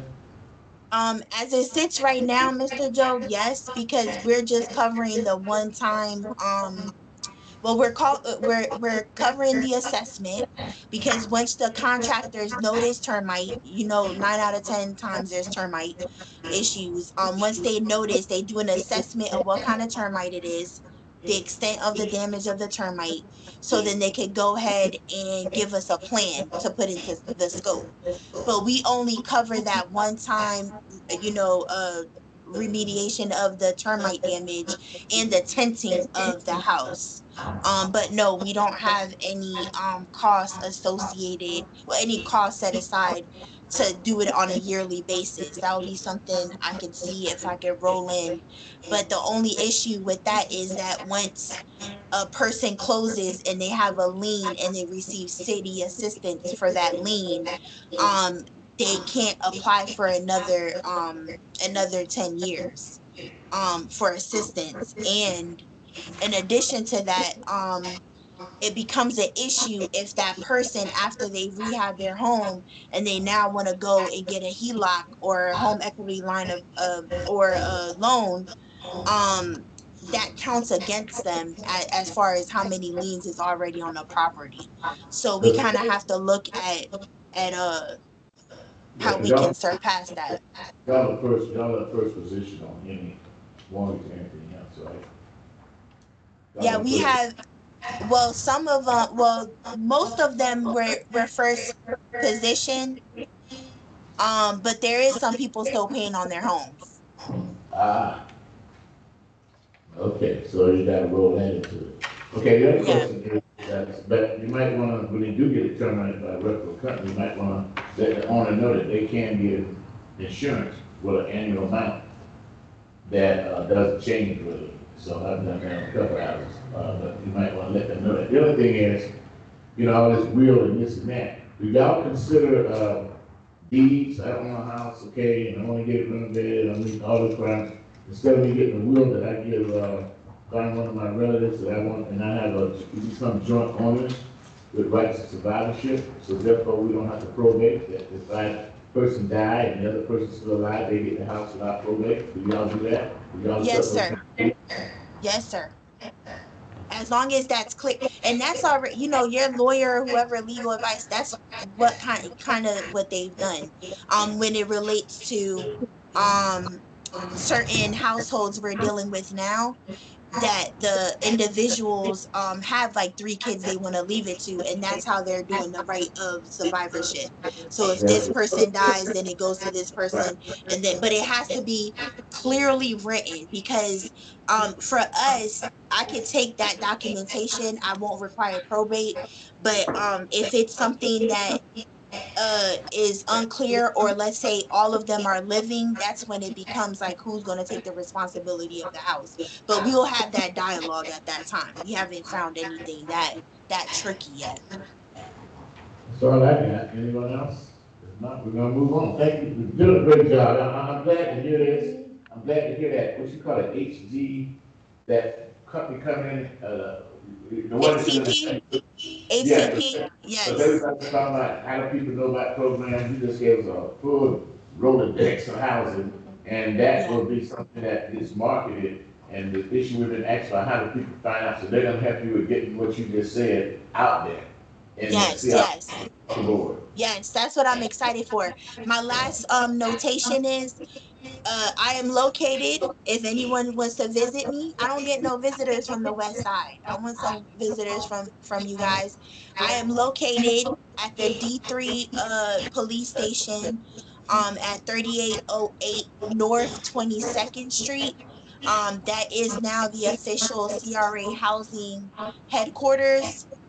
So yeah, come by. We're here. If not, give me a call. I'm out walking these properties myself. And we treat everyone like they're our family. Like we want to make sure we educate, especially our elderly community, on what they're really getting into. So I just want to put that. Thank you guys and have a good night. Whoa, Ms. Jones got a question. No, I just want her number. Oh, she wants your She didn't phone address, number. but she didn't say phone My address. No, phone number. Oh, my phone number. Sure. It's area code 813-460-3782. Thank you very much. And Okay. is Ms. Reed over there with you? Ms. D. Is who? Is D. Reed over there as well? No. This is just the housing folks. Not the grant folks. No, not the grants folks. They're downtown. They're over there in the what I call the Eiffel Tower. Yeah, I'm joking. all right, thank you very much, Ms. B. Crosby. Excellent job. Moving right along, that takes us to managers reports, Ms. President Rowe. I missed you down there. Sorry. I've been trying to And I apologize because I was doing a little independent research, but I have a question. I don't know if it comes under the grants report or on the, it's on this, well, yeah, it's under the grants, I guess, all of the different ones that are listed. Right Property Brokers, 2131 Main Street. It just says it was referred to the projects team. That, for everybody that doesn't recognize the address, that's that very dilapidated strip center on Main Street, which is the worst building on the street, especially considering all the wonderful things that are going on there. Do we, there's no date, so I don't know when they were contacted. So that's gonna so if it's over $500,000, it's Melissa's team that takes over. So if it's under 500,000, it's the grants team, Dean's team, so it's a bigger project. But it's not on her report. In other words, well, it's inactive.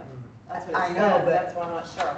I'm trying to, if we could have a report or something on that next month as to when they were, why it's inactive, what can we do to maybe entice them to do something? I don't know if you've had contacts with them. I've been trying to buy it for 5 years. This group of people they won't even respond. Well, since it's on Miss Reed's list and she's coming next month, we will. I'll let her know. So it's on this is Ms. Reed's list, right? Yes, sir. All right, that is Mrs. Chen. Yes, thank you. All right, moving Can I on say to something about that? That's the property where the main court used to be, you talking about? Yeah, between East So I and thought somebody said it had been sold, no? Went through a foreclosure a while back, or a sale as a result of foreclosure, because basically seeing people buying it. I mean, I was just going by the property appraiser. It still shows the same people that are on this list as being the owners. So I don't know. And why can't we get it? We pay $10 million to the Riverwalk. Why can't we get it when we have it? I'm over it, really. You have to have a willing seller. they're willing to sell. That is the key. Well, if you pay them enough, they might be willing to sell. If we But could it's- get it's gotta rid be- of It has to be willing. $10 million, why we can't give them what they want? That's Well, it's an what- appraisal, it has to be appraised too. I mean, it has to, the process of the city acquiring property, there's a lot of checks and balances, and rightfully so. So $10 million for a river wall. it's a different You can't project. figure out how to do something about a property that we need I agree. Well, and this is, as part of our strategic plan, really. I'm very happy to hear I'm your, never gonna agree with that, so we need to see if we can get something done about that. this is why I'm That's bringing it up. fly- We- That It's, don't fly with me, it's jive. it's been long, it's been sitting there long enough. There must, I just want to see us try and make active overtures, whatever, something, so that we can get that property, because that's the last remaining. I don't want to say the last remaining, there's other buildings that are not. All right, let's get back on the agenda. All right, manager's report, Brendan Grove. Okay. Great. So, I have a few things under my report, and number one is the budget for the draft budget for FY '26. Is that this big long? Listen, it is not to say that y'all have bad eyesight. This is big. When they gave it to me, I have a small version that's actually in your packet, but I thought I'd blow it up so that we could really, kind of see it in a larger view. So this was the only paper I had to do it on, so apologize, but it is big and we can all see it. But I wanted to bring this to your attention. Right now, we are going through, it's budget season, deadlines that we have to meet with the city and so forth, so I need to get it in front of y'all now. We do have an opportunity to look at it again next month, but I wanted to kind of give you just an overview of where we're at with the FY '26 budget. And this, the number that you see at the top, can y'all follow me? Everyone's got the big page? Okay. So the number you start at the top is the revenue. This is the revenue that we expect to come in. It is an estimate, it's always 5%. That's how we do budget planning. We look at 5% over what, about what we had last year to this year. That number could change, and when it does, then we do that adjustment in July prior to final approval. So looking down just the salmon peach column, that is the budget, and I wanted to kind of share with you where we are with just projects that we have coming forward, projects that we know we're committed to, where numbers are starting to kind of fill out here and why they're filling out. So under professional services right now, we have enough money in existing budget to carry us through next year. And the alleyway project at the top, as you know, is almost completed. So that one just hasn't been completely expensed out, but that's what we spent to date on the alley project, which also is your action plan that we're going to be working on as well. Professional services, we have $456,000 in that line item. That should take care of some projects as we see coming forward. The community redevelopment plan, I have a 0 in that column because we're going to be taking that out of professional services. So that one we have identified as a project. We know we need to do that, but the money's going to come out of that 456 line item. And then fencing, wrapping, windscreens, banners. This is one that keeps carrying over, but we do have a need for this. As you know, we had to fence this Celsius Park, and tomorrow we're going to be taking it down a little bit to open it up for construction. We have to fence the any properties that we acquire, basically, and we have the Cypress properties. So I want to keep that line on there, but we're not adding any more money to that. So is there any questions about professional services? Yes, sir. You just mentioned the Cypress property. Yes, wait, let's hold on. Okay. We're gonna get there. Okay. We're gonna keep going. Okay, outreach. Under outreach and community engagement, this is where we had talked years ago about having a contractor. Then the city said, no, we should hire someone. Well, now, after we had our meeting with CRA board, and I've got a surprise to share with y'all. I just haven't given it to you yet, but we did do an annual report. This is it. It's beautiful. Y'all all get a copy on the way out. Just didn't want you staring at it all meeting. We used a contractor for this. We used HCP Associates. That's who B mentioned. They worked very well. This is the model we've used in Ybor before. Now we have actually engaged HCP to do specific things for us because we don't have anybody doing anything. So they did the annual report. They also have set up a social media account, and they're doing other services. CRA board is liking this model as well. So we're going to be going back to them on May 8th, and after that, HEP is going to visit all the CRAs so that they can explain what they're doing and the services they're providing. So this item under outreach would go, we would do a cost share, we would do it across all CRAs. It would not be that much money. But we would look at a scope of services. Right now, the way we engaged HCP is because they were working in EBOR, I was able to engage them kind of piggyback on extra services for Tampa CRA across the board. And that contract ends in December, so we're going to have to go out to bid. So we want to have money there. The other thing, we just have kind of a healthy balance there, so we could use it for some other activities. Where we are doing, if we do mailers, for instance, okay, we do surveys, we do anything that is disseminating information or working in conjunction with certain projects, that's where we take the money out of. And that's outreach and community engagement. Also, if we do fairs, we go out and we, spread words about our grant programs, that kind of stuff. Any questions on that category? I'm not putting any extra money because, yes, sir. Regarding expenditure under marketing, is that all the same thing too? That is the old one. That one's going to go away because we used to have one called marketing and communications, and that one is now all under communications professional services. If we do engage a specific project, I'll list it under that category. Okay. So did that 11,000 go somewhere, or was it spent? It's actually all going to be absorbed up into professional services. It's just right now we can't eliminate that line item because it's still an active line item. So that's why it's still there. Sorry about that confusion. In postage, I put $6,000 there because, believe it or not, postage, when you do a mailer and you do it in this entire CRA, it's expensive. It's thousands of dollars. So we did one last year. That's what it came up to, around $5,000, $6,000. So we can do mailers, but we'll be very strategic with it and what we're sending out. Brenda? Yes, sir, ma'am. Okay, question, like with the postage.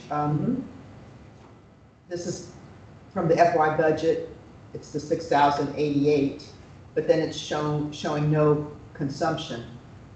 Correct. So the $6,000 really was only $88. What I did is because we had to move money from marketing, I just added some $6,000 this year so we would have it. Okay, so nothing's been consumed. Nothing's nothing we still have spent. 6,000 some, so we're not adding money. Right. Where I can reappropriate some things I'll do for you guys just so we can get it all kind of set up. If we don't use it, we don't use it. We could move it somewhere else. But at least I have a feeling you're going to want to do a mailer. I don't know why. Maybe this next year, so it's there.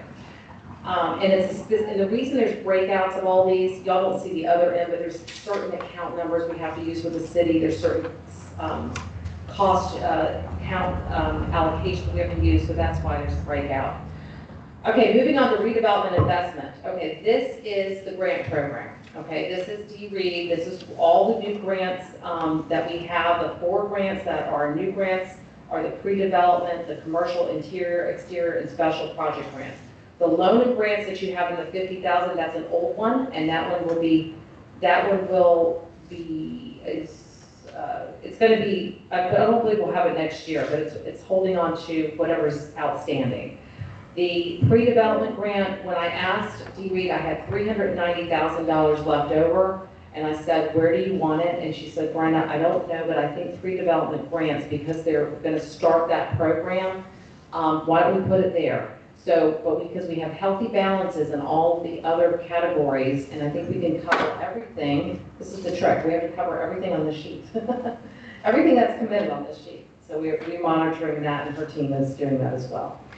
The next category, affordable housing, $2.6 million. That is 30% of your budget. It's required, we take it every year, we put it aside.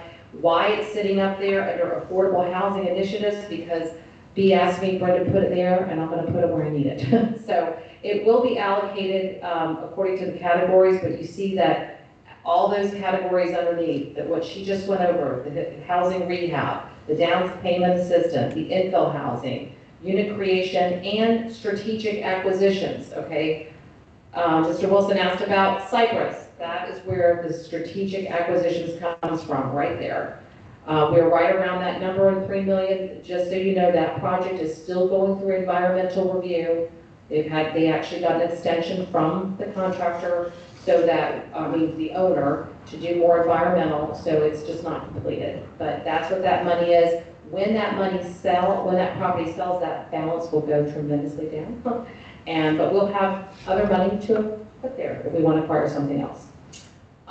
Okay, moving into infrastructure. This one's a more complicated category. We went through a lot of projects today, but let me just kind of share with you where we were going to put some money. Number one, neighborhood infrastructure improvements. That is $1 million. That is for anything we want to do in the future, okay? That is our fund.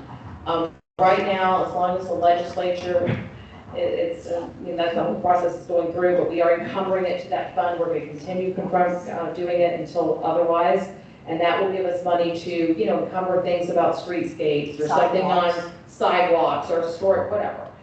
That'll be where that will come from. Now, all the zeros there, the reason there's zeros is because you look to the left, you see balances. So we have categories: street, alleyway, and sidewalk improvements. We already have it there. Let me stop you right there. This is evidence of a poor plan. Why is that? Because you ain't spent the damn money. Listen, they come in and you're laughing, but this has been going on for years and years and years. Case in point, Ray Park, was that, okay? And South City's Park. Well, those are encumbered. I agree. Encumbered ain't spent, okay? I can encumber something that's still under 20 years. Spent mean I ain't got it no more. I'm just saying, that's an example of inefficiency in government spending, which is why Tallahassee wants to keep us from getting any, that's why we need to make sure people, anything we want to fund, we better find a line for it. Okay, we better make sure you identify a project or put the money in it. If you don't have the project, like we split what they're doing. Okay, because this don't say specific projects, it just says a general category on the infrastructure and the rest of this stuff. Okay, it's not going, you can say house rehab, but it don't say this address over here, this house. So we make sure that all of our dollars are committed to one of these line items before this budget, this April, May, we need to make sure that we got every dollar in a line item somewhere, not necessarily sub-specific, but definitely line specific. Go ahead, I'm sorry. That is an excellent point, and I totally agree with you. Okay. And you have done a lot of good work. You have encumbered a lot of projects, so don't think that you're not doing it. You are doing it, but there are some categories that are not encumbered, okay? So moving right along, you'll see you have money set aside. This is something that's been there for a Main Street revitalization. So we're going to be, of course, having the CRP plan come through. We have the neighborhood plan that y'all did before the Main Street plan. We can start chipping away at that on some of the things that are already identified. Park improvements. I know Bryce had come in today and mentioned about, hey, maybe we add more to a park or something. We have $500,000 there that we could put towards an additional service for some project. The other ones, as you go down, are pretty much encumbered. You've got Ray Park, the design was encumbered, the 1.5 is encumbered. The construction, these are, I wanted to really roll these up so y'all could see an aggregate number, and I can do that for you. The reason they're broken out is because of those cost centers that we have to charge to, but I thought it was good that you saw that there's design money, there's construction money, there is art. Art, that number is 1%. Remember that 1% for art? $41,000 out of $3.9 million. That's your 1% that they want us to show. So that we're using, remember you do a capital project, there's a city ordinance that says you have to put away 1% for art. So we're tracking that. And that's going to your mural. That's going into Ray Park, okay? Salsina's Park, we're really good there. You can see there design, construction, and art, and all of that, of course, is going to be unveiled tomorrow. And the reason, they will all zero out, but there's just the building. They just have to, like we've already seen, like quite a bit has been expended out for Salsina's. Freedom Avenue Street reopening, okay, $600,000. I added $600,000 because 2-3 meetings ago, y'all approved for the $1.2 million estimate. And remember, these are up to amounts. So up to 1.2 million. You already approved it. I didn't have enough. I need 600,000 more to make that whole. And those are for the opening of the cross streets. And then we didn't want to forget about Fremont Linear Park. So there's $150,000 there to engage a consultant to do whatever we're gonna do in that park. And that's the one that's in between the two streets. Other than that, you've got Freedom Park there. This was again done before I came, Freedom Park improvements. That one is still going through environmental. It's very, very close. You've gotten, I think, an update today on that one. And then you also set aside some money for Martin Luther King Center. We haven't embarked on that project yet, but there's $200,000 there.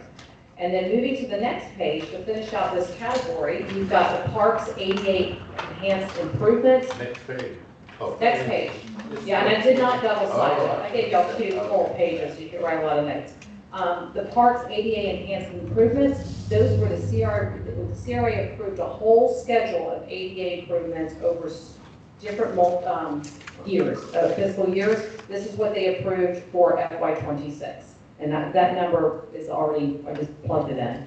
And then public art, you have $217,000 on that. You're not going to use the full amount for the utility boxes or the ground murals, according to Corey, so you'll have some extra money there. If you do, we'll add more there. That completes that one, which is infrastructure and capital projects. Moving on to the big one is transportation and mobility. We are committed for $3.3 million for the West Riverwalk project. That project is being funded over 3 years. This was year one, FY25, $3.3 million. Next year will be $3.3 million. And then the final year, I believe, is 3.4 to make it a full $10 million. That, it's only pending the city council agreement. I think Mr. Ramirez is on that committee, so you're following what's happening with the West Riverwalk project. Community policing. Okay, this is where I didn't add any money to any of the last several categories. We do have money in an item for community policing innovations, officer programs. I don't think anything's been expended. I remember when they came forward on the second item about cameras and technology, and there was a gentleman in the audience that volunteered to fund it. And so there was no money taken out of some security cameras that were wanted at the time. You'll remember that was about a year and a half ago. So anyway, we have these in the budget. We also have money for code enforcement. So we should work maybe this next year to look at what that looks like. What should we do this? What enhanced service would we need from Tampa Police or a community innovation or a code enforcement? It's got to be over and beyond, but you have money in that category. And then historic preservation, $200,000. That is for our historic cultural resource study. We're kind of broken that out. That money I had in professional services, so I just moved it down there so we can track it. And then we're going to keep going. Last but not least, quality of life and community improvement. The West Tampa Main Street Clean Team. We have money in that budget today. I do want to have a moment to get your feedback on the clean team because we're at the point where should we renew that contract or not. They have been cleaning 6 blocks of Main Street every day, 6 days a week in the morning. They go through and they do litter control, they pick up litter, and they do landscaping, and they do basic cleaning. And it's like a janitor coming in every day except Sunday. So we can renew that contract. Right now it's about $156,000 a year, $13,000 a month. It was doubled when they first put it out.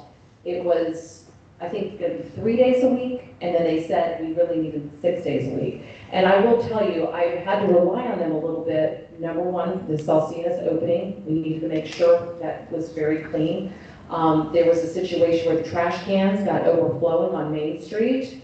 And because there was no liner, and they went into the trash can and took everything out, now solid waste has ordered the liners.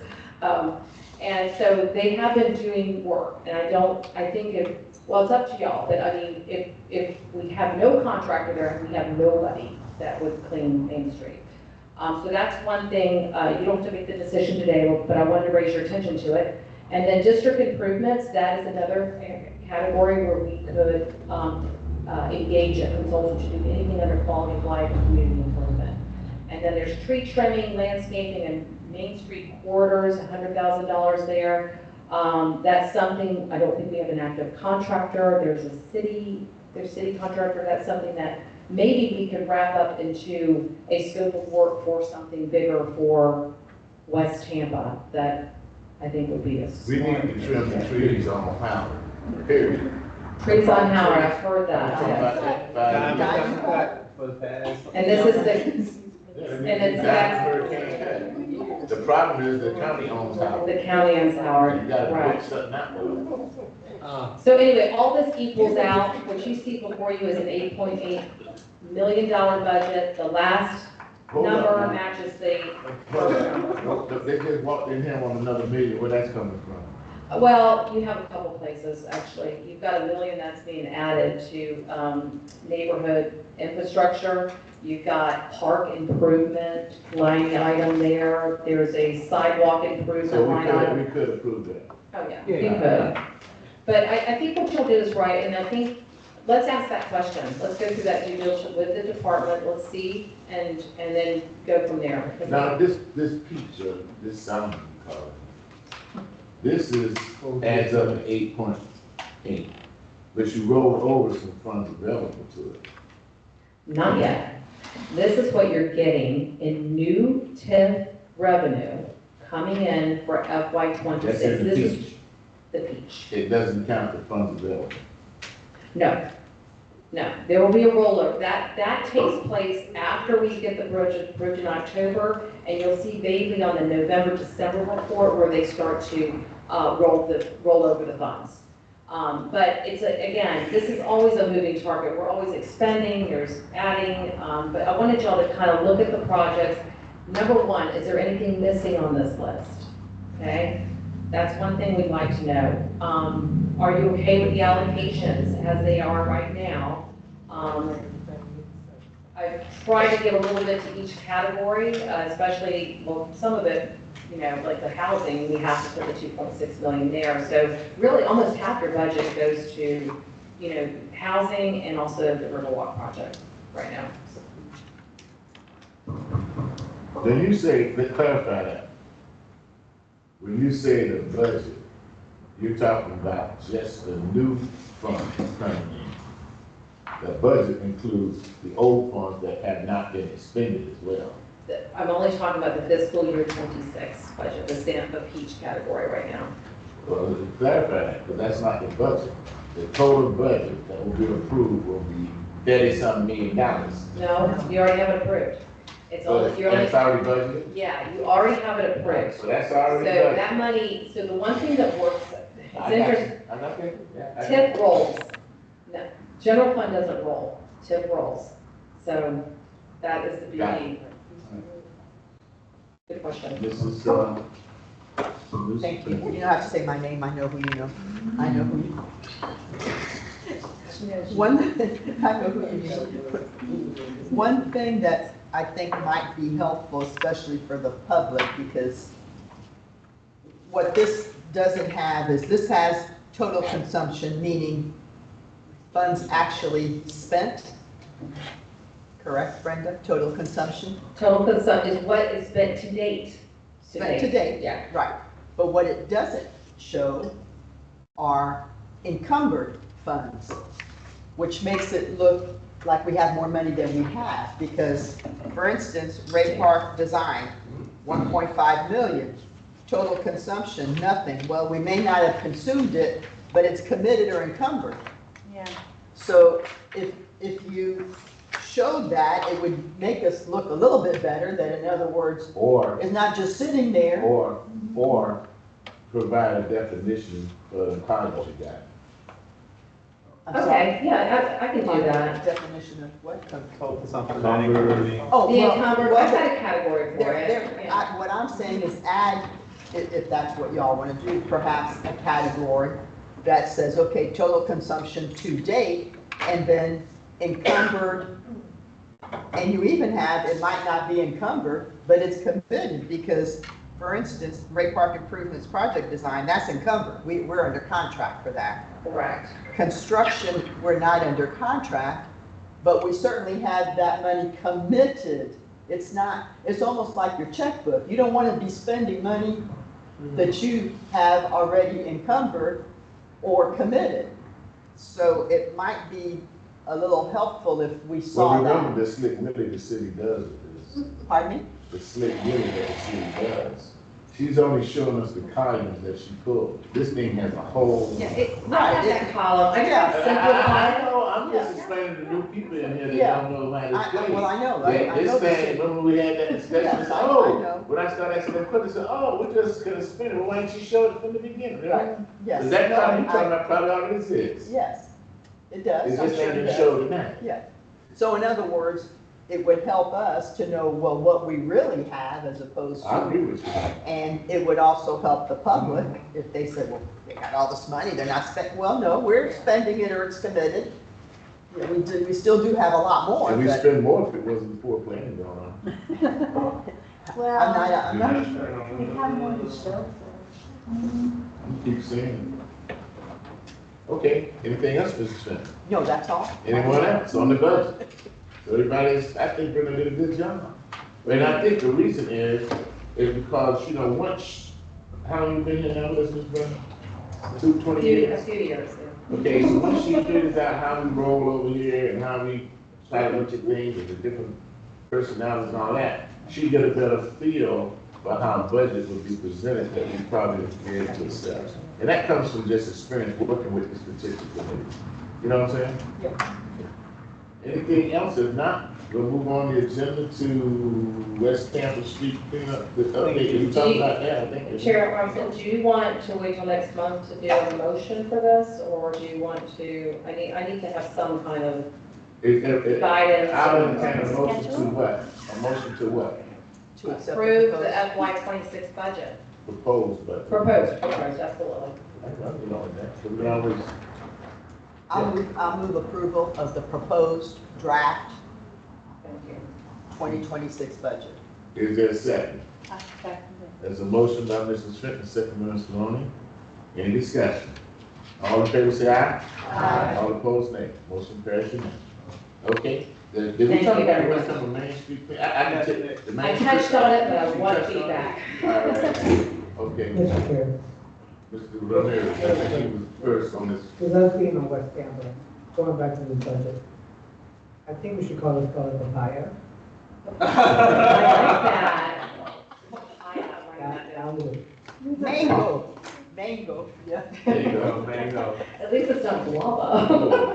Oh, no, like, oh, no. It's getting late now, y'all starting. You're really there. All right, Main Street cleanup. West Tampa clean, street clean team update, okay.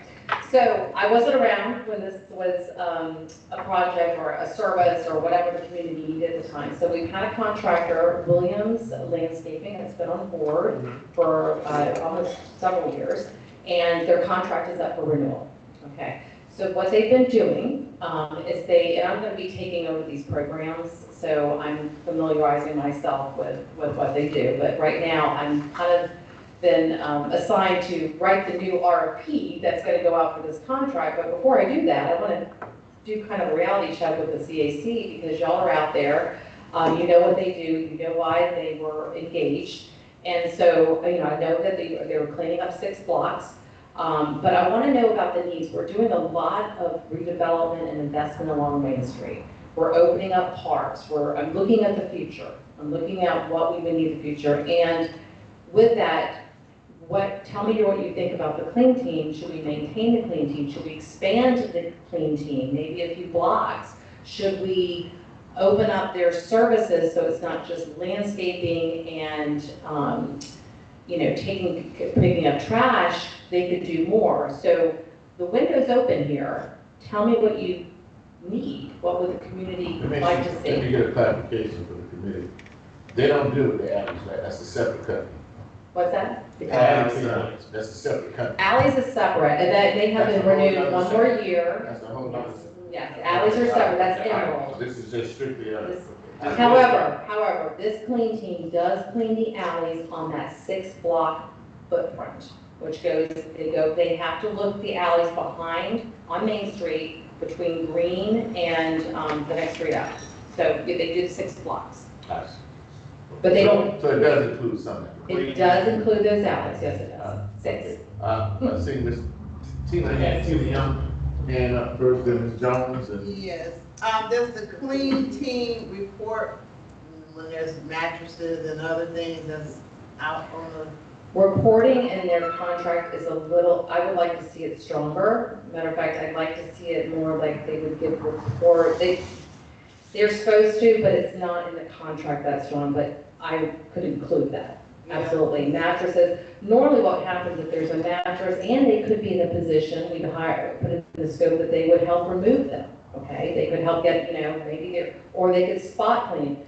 Ideally, you may want to keep the Main Street effort going on, but be able to say, hey, can you go up here and pick up some spot? You could go up, go clean up an area or something like that, but on a case-by-case basis. You're probably not getting a lot of mattresses and things on Main Street because the Not residential on Main is not Street, but on the side streets, I know right across from Okay. us, So there's like, Yeah, people, it's when they come move to out, a- they throw whatever Yeah, they the don't code want. enforcement don't move fast enough. So if they can report it, I mean, I know they're walking around with, so they can't pick up a mattress, Actually, we but could at least consider they that to be a report code enforcement enhancement with these Right. people. Yeah, community enhancement, what's the name of So the it? code enforcement enhancement, or something, it was line item, but she could roll it into their contract. What they could do with their contract, for instance, because I have this in Ebor, if they see something, they would report it in. They do TampaConnect.com and they send it in and there's a tracking number. So yeah, eyes and ears on the street. Right, so they're responsible for maintaining the trash cans, and we talked about adding any more. No, they don't do the trash cans. Oh, they This is the don't. irony. The trash cans were put in, maybe Ms. Benton knows, prior to West Tampa becoming a CRA. Right. So the solid waste department services the cans, okay? But the cans, okay, like the liner broke, nobody replaced the liner. So when there's no liner and solid waste is going through, they're not picking up anything. So they were overflowing. So that team was able to go in there and, obviously take the trash out, and then I had to call solid waste to get a liner put in. So, there's coordination efforts that need to take place, but maybe the trash cans need painting. Maybe they need to look a little nicer. I don't know. That's something we could add into a contract. That's beautification. It's beautification, a clean and beautification program. I think having a few more would also help, just because it's, as it becomes more walking and people are going from place to another. There's 200 people up there Friday night. I don't know where Well, you that's, at. yeah. There's 200 people up there, 'cause I seen them, okay? I'm back on my patrol. There's 200 up there, and when they leave, I haven't seen no shooting going on. The police ride by and keep them halfway straight. However, when they leave, it's stuff on the ground. Yeah. I mean, it's on the ground and the alley, so we don't need to stop no Main Street. No, If Well, anything, if they're I picking think- that up the next morning. But, they one of only them want- cash cans, them decorative cans cost about $3,000, $4,000. Remember that ridiculous number? We do need them though. I agree. Yeah. And we had sat down, if you remember, and said we need one here, here, here, and here, because I went out there and counted them all the way from Menia, all the way down to, I think, Rome, to see how many was out there. And with all the people, maybe if we had additional cans, with a liner, with the part that goes in that district thing, there's a thing go in it, a little basket, and then a bag in that. Maybe we get some of these people that are dropping it on the private property, because that's how they get away with it, because, the bar there, the liquor store there, its property line goes up to the street, so they stupid, up to the sidewalk. So what they do is go and hang it out in that open space, because that's private property, the police can't do nothing like that, because it's wet zone. That's how they hang out. You talked a lot about planning today, and I was just wondering if maybe Main Street, the corridor, you'd want to look at doing like a streetscape project, where it would be not thought we just. had that going on. It's in there, it's in the plan, but maybe we could, before you just add cans here, here, and here, have it part of a plan. Because right now, the cans, the trash cans are being serviced by solid waste because they were in before the CRA. We add new service in, new cans in, they're not gonna service them. We have to work I out don't the believe range. that. But we could do a streetscape project. It's just something to consider, like maybe do that type of, adding amenities to the streetscape when you do the full plan. In Tree Park, we had to pay solid waste I know. when we added those cans, we had to pay for them to Service empty them? Oh, wow. Yes. Yeah. I mean, we could do either way, but I just, number one, just trying to see, is there value in keeping the West? Okay. All right, that's what I needed. But also, Yeah, I need a motion to just, yes, we want to renew it and to maybe enhance the services that they're I providing. would also like, I know it's just 6 days a week, it needs 7 days a week. Well, I they mean, all, I know because come, Saturday night, if you go down there on Sunday morning, it's packed. okay. I drive to that 8:30 a.m. every I Sunday. can easily add that in. Well, maybe Or we just could like instead Monday. of not being off on Sunday, have them do it on Sunday, but maybe not Monday or Tuesday, like an off day, and still keep the 6 Agreed, days. yeah. Like Monday through Yeah, Sunday, Is there they any all. concern, I understand this in West Tampa, but is there a concern for working on Sunday, for the residents or And they have a break? churches? Well, they would have teams. They have Yeah, teams, like that. they have teams. I I would just didn't say- know, I was told that they don't work, no one works on Sunday in West Tampa. Well, I don't know. I think there's a need because Okay, people, agree. there's a need That's because Saturday night, if you have the Saturday a night big event. concert, they out there hanging out, and I'm telling you. Maybe it's one of Wednesday, the you know, people middle that of the drive. week is a. And then you maybe got- one day. I'm yeah. sorry, and then you got 2106, is drawing huge crowds, and then you got, Madison. And so they're drawing people there, not that they're putting trash out there, but they're drawing people out there, and we wanna have a presence, and it's been pretty clean, I'm impressed, it's been pretty clean.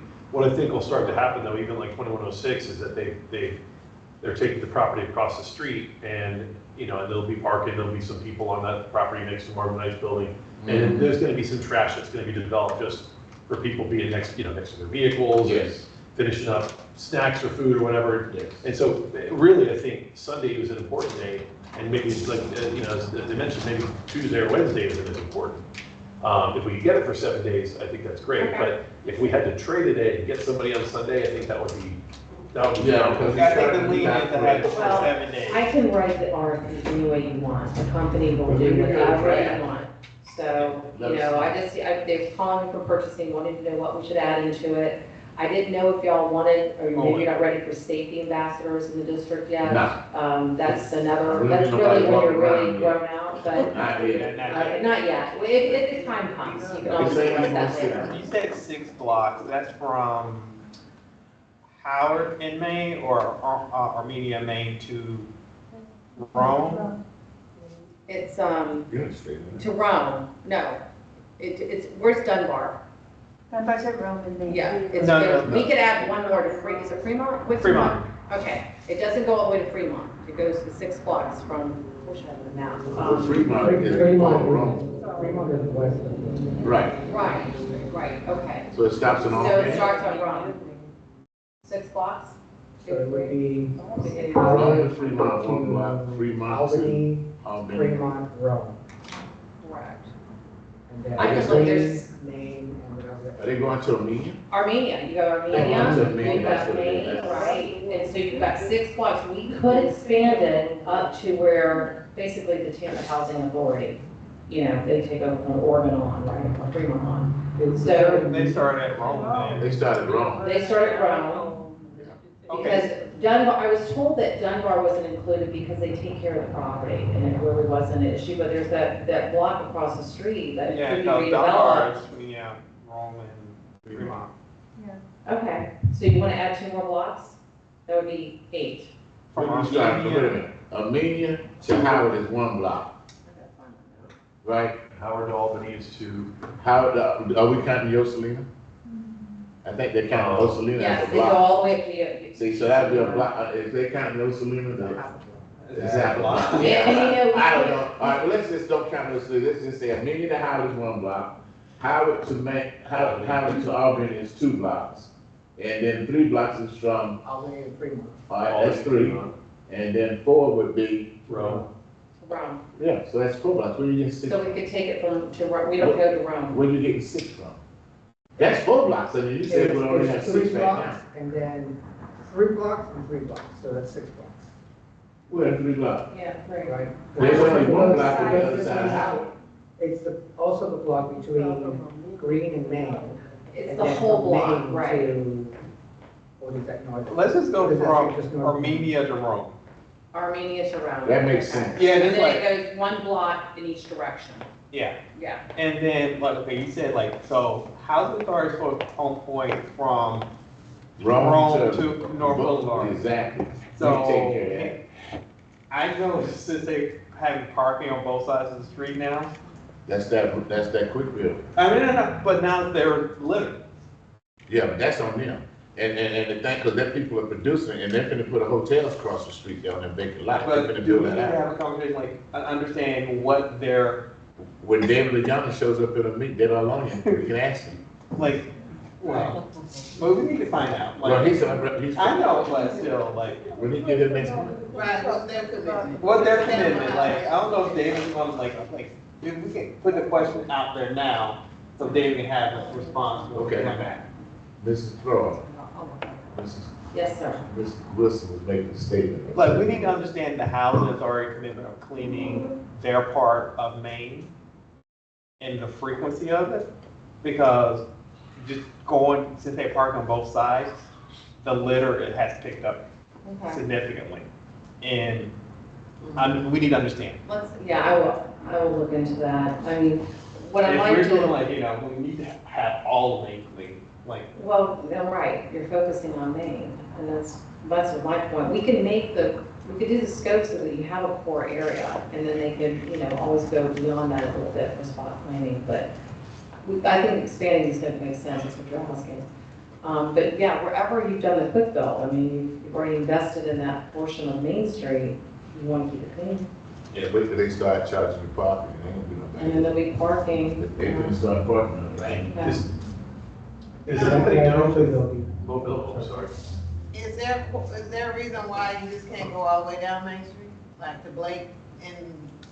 No, there's no reason, no, this is the way the first scope was written, I guess because of the concentration that was going on in that one area, that's why I wanted feedback from y'all. I mean, if there's like a follow-up team, if we just take ownership of cleaning up Maine from Armenia to All the way to North Boulevard? North Boulevard, Right. Yeah.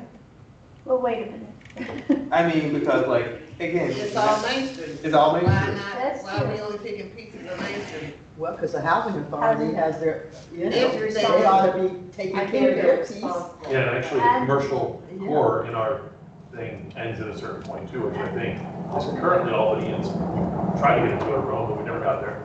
But I think we When need, the Publix opens, it's gonna be lots more trash, I mean, it's a lot, it's gonna blow around. we need to understand their Mr. commitment. Maloney's not here tonight, but I will check their development Yeah. agreement and find out what they're responsible for and what we're Right, I mean, it responsible don't for. make sense to have half of Main Street all nice and clean, and then you got, because somebody else supposed to do it, that is not. I agree, We should the entire corridor. Right. How much you talking? I don't know yet. We'll find That's out. money. Right now, we have some money in that Well, budget, but, right, Nobody wants to make the most, I pass the mic, but I think we at least ought to have a minimum from Armenia to Rome. And then we can have as an alternate in the proposal to go from Rome to, Boulevard. If you're gonna put out a proposal, then we can look at the cost to do that, what that additional correct, would be. right, we can structure it that way. You understand what I'm saying? Absolutely, yeah, thank you. Well, thank you, that's what I needed. Did y'all make a motion on this? I have one more suggestion. Can we also put in there for them to pressure wash the sidewalk? Yes. Yeah, definitely. Yes, I wanted to ask y'all about pressure washing. Yeah. And turn it Definitely, to, definitely. And that is kind of expensive, but we need it, and that's worth it, absolutely. Do you know if Mobility plans to do any painting on any of the curves? Because sometimes, maybe you can answer this better than I could. A lot of times when they have an area where, they've hashed it where there's no parking area, they'll also either like yellow out that curve around that area just, to signify that curve. I mean, we have kind of a hodgepodge of curbing there. We have some of the old like granite ballast, and then we have some regular, but if there's anything done, because I mean, they had to chase them to come back and finish the painting in the areas. I mean, that was Heather at our building. Yeah. I mean, she's like, I called them daily for about 2 weeks to get them, and she goes, and I've asked them to come back and pick the barricades up in the barrels, and she's like, nobody's ever come back to pick them up. You know, I mean, do you know if they are done with that? So once they finish laying the final paint, now, I don't know the final on, usually after the final layer is on, we wait a little bit before we put the film on top. Okay. Just because there's a chemical reaction if you wait, if you don't wait long enough. But once they finalize everything, that they're done, contractor's out, mobility should be maintaining it if there's something scuffed or whatever. However, as you have witnessed, I'm sure, and I call them on a weekly basis because all of the linears along the green spine are always breaking off. They're not the best at maintaining. So yes, they're supposed to maintain it. Are you gonna do it regularly? Probably not. Well, I think Ms. Brenner's looking for a motion from you guys. I didn't hear one yet. Oh.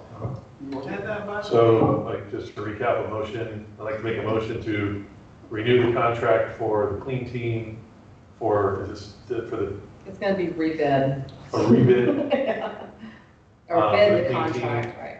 from Armenia to Rome with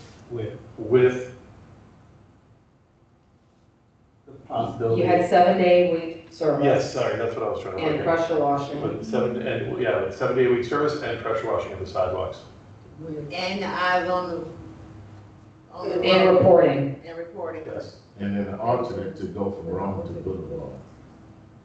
Right, with, Was in put. I'll talk to purchasing how to word that, but I would like to be able, someone calls and say, I have a problem here, and they're working the core area, to have the opportunity or option to utilize them in another area for, as needed. Yes. That's your motion, Mr. That is the motion, President? yes. Is that second? I second. Second by Mr. Ramirez. Any discussion? All in favor, say aye. Aye. All opposed, nay. Motion passed unanimously. Thank you very much. Did we want, like, I think it's implied, Brenda, like the alleys on both sides? It'll be, there's gonna be a map that's gonna Okay. show all of them. And just so you know, someone asked about the alley contract, I renewed it for another year. And I renewed it for a couple of reasons. They did a fantastic job at the end. They, We have- I've been noticing they clean on this side. I don't know what's happening down on the south side, but I've been riding down looking at it. It's like they really got stuff moved out. It's been hit and miss. They did a good job, and so we have it for a year, 2 more cleanings, we'll do 2 cleanings, probably one in the fall, one in the spring again. But if we have a hurricane or something happens, I have this contractor on board that he can go out and take care of things, so. And I want to keep the alleys clean, they look good, and we're gonna do an education program with the residents. Thank you. Mr. The Jones. timing on that? Hold on, Donna, hold on, Donna. Ms. Jones had a hand up, then Mr. Valdez. Yes, ma'am. Didn't you make a motion for someone from the public to come in? Yes, and I have a name, I got a name yesterday for their community, I haven't reached out to him yet, but I will, and I wanna, or him, I know it's a him, it is a him. So, to ask when he could come to one of our meetings to share the plans for the store. So it's on my list. Thank you, Ms. Okay, Jones. you mentioned something about us being out in July. July is a non-meeting month, so we just take a break, everybody gets a vacation, and we get back together in August. Ms.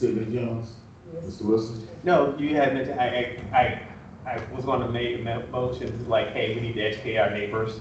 Yes. Because my neighbor put out a Christmas tree, like, Yes. after they clean my alley, and like, thinking like, it's Yes. April, you just not putting up a Christmas tree in the alley? But anyway, so what's the timing of that? So I can schedule, now that I've got the paper, I can schedule him at any time. I think it's a little early to bring him back right now. However, once they do cleanings, I want to coordinate with code enforcement to be able to give a flyer to every resident along that, in that vicinity, so they're aware of what was cleaned and that we really, they're supposed to be maintaining it. So we want to use this year as an education year I as agree, well. but can we not, like, can we just go ahead and get a flyer, like some kind of mail or flyer out, like, hey, you're responsible for maintaining your alley? Yes, that's what we're gonna do. I mean, now versus. We can, yeah, I have one that I've drafted up, I can No get back to Christmas it. trees after But January. is there a Christmas tree today? Yeah. Right now? Yeah. Where is it, just give me the location.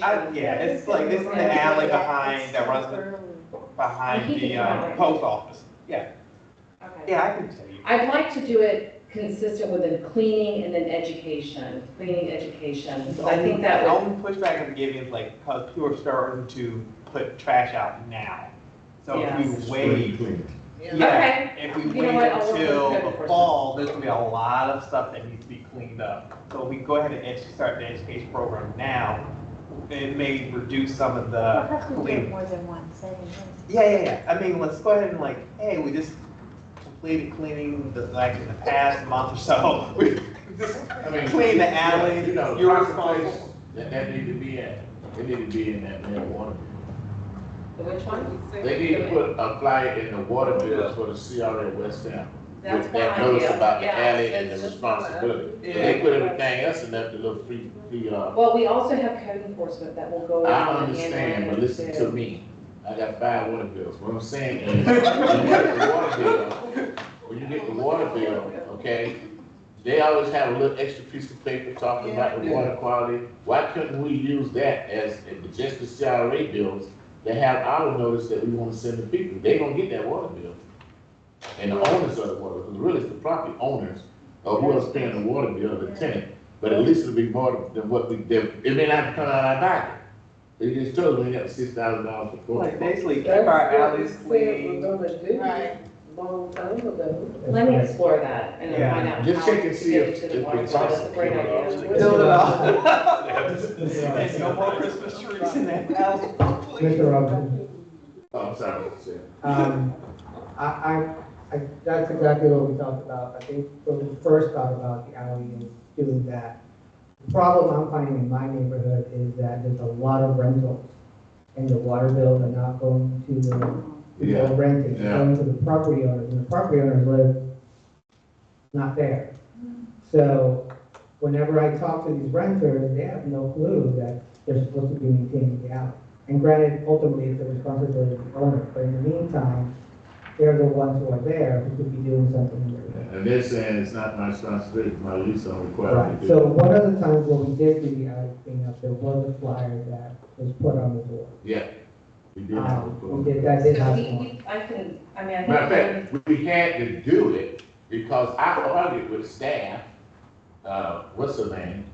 That Michelle Benlon, that she said, well, we can't just go because we got to give people notice. We just can't go and they added without giving them notice and all that nonsense, okay?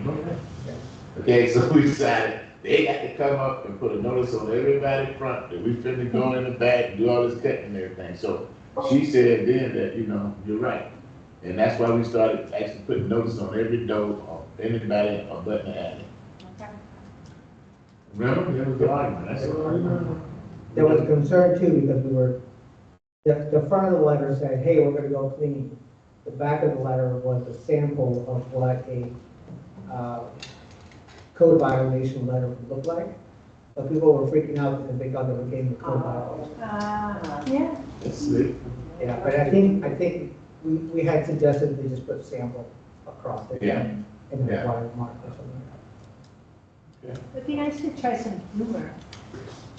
All right, moving right along here. All right. It's legislative. The only thing I have on this, it's still going through the committees, the House Bill 991 and Senate Bill 1242. There's been so many calls to action. Today they had a Commerce meeting, the House.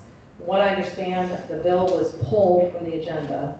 And again, this was happening at 1 o'clock today. I don't have any information about what happened with it, but there is an amendment out there that is circulating that would basically try to better define what the projects are. And the amendment is trying to suggest that we tell people what they can't do more than no's. Tell them the no's to help better clarify the legislation, because saying no new projects is very vague. So it's not perfect, but it's better. But right now, it's still moving its way through the process.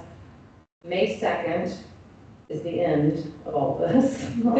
And so next meeting, we're going to know exactly where all this lands. But there's been a lot of effort of, CRAs across the state trying to Yeah. oppose this bill, and it's just, you know, it's a Well, training. let them know also that we was forward thinking with our salaries in Tampa. So we renewed them a few years back. That's what helped us the 2015 to get renewed. We had to wait for channel side get renewed and down, get renewed, so we all in sync. So we go out to 40, what is it? 2043. Right, which is way beyond, which is out there, where they're talking about sunset and all, so that's why I'm telling you, we got plenty of time, you know, gonna still be around, to do things, but we'll feel whatever they do, that we still gonna be around. That's why the only thing missing is the line item, Ms. Brenda Thrower, to make sure that we got all our money set for some specific line or project area. Not necessarily a detailed project, but a line item, right? And I think we've been doing that. And the annual report So I wanna, is also required in the legislature, because what they use these annual reports against CRA. So if you don't have a good annual report explaining what you're doing, that's when they're gonna attack you. You get me? And that's why they started this, I don't know if it's this one or one for the whole So- city. That's just one for West Tampa, that's the whole city. very proud of this annual report. Is that for the whole And it's city? showing, no, this is just for Just for- CRAs. This annual report, No, I mean, it's for all the CRAs. yes, Yeah. all the So what CRAs. they do, they take this, and that's what they use until they don't shut it down. All right. And Move this right was along. shared, Chair Robinson, this was shared with the legislature in our FRA. So our annual report is showing all the good things, the right way to utilize TIF funds. There you go. Okay, moving right along, so we can get out of here. New business? Ms. Maloney reminded me, like, stormwater, the drains, like, I noticed, I don't know if you guys have noticed like this, when it does rain, water's puddling more now. I don't know if we need the the storm water drains cleaned, Can you say that one more time? the stormwater drains. I don't know if they need to be cleaned. Is there assessment needs to be done, make sure that they are open and that that they can, the water can flow properly? Because I've So been is there, noticing, are you referencing a specific location? I know at Union and Main Post Office and the library, I noticed like at Main and on Union, I noticed like right now the water's puddling after a rainstorm. That's something new.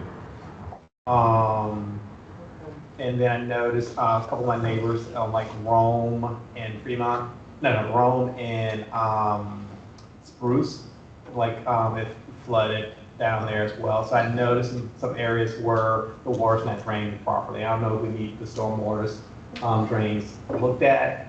I mean, during the hurricanes, a lot of people were taking all of the trees and debris and putting it out by the curb and then just right into the drain and blocking up a lot of things. Yeah. We can look into this. Another thing is just when anyone sees any of this stuff going on, if you could take a picture and, just so we have documentation that these, this is what's happening in these areas. Yeah, so my thing is like, do we need an assessment to go look at the drainage system in West Tampa? And like in the whole CRA, make sure that there are no blockages now that we're going into hurricane season. I'll find out what their schedule is, because I believe they do that citywide, they look at the drains, but let me find out, stormwater drainage clearing. Yeah. Okay, I don't know how thank to you. say it, but like, I just noticed like. I know what you're talking about. Preventive maintenance, okay, anyone new business? Yeah. Yeah. No. Mr. Ramirez. What you got? I'm done. Yeah. Just got a couple, one more thing here. I went on the website today, and our meeting minutes are 16 months behind.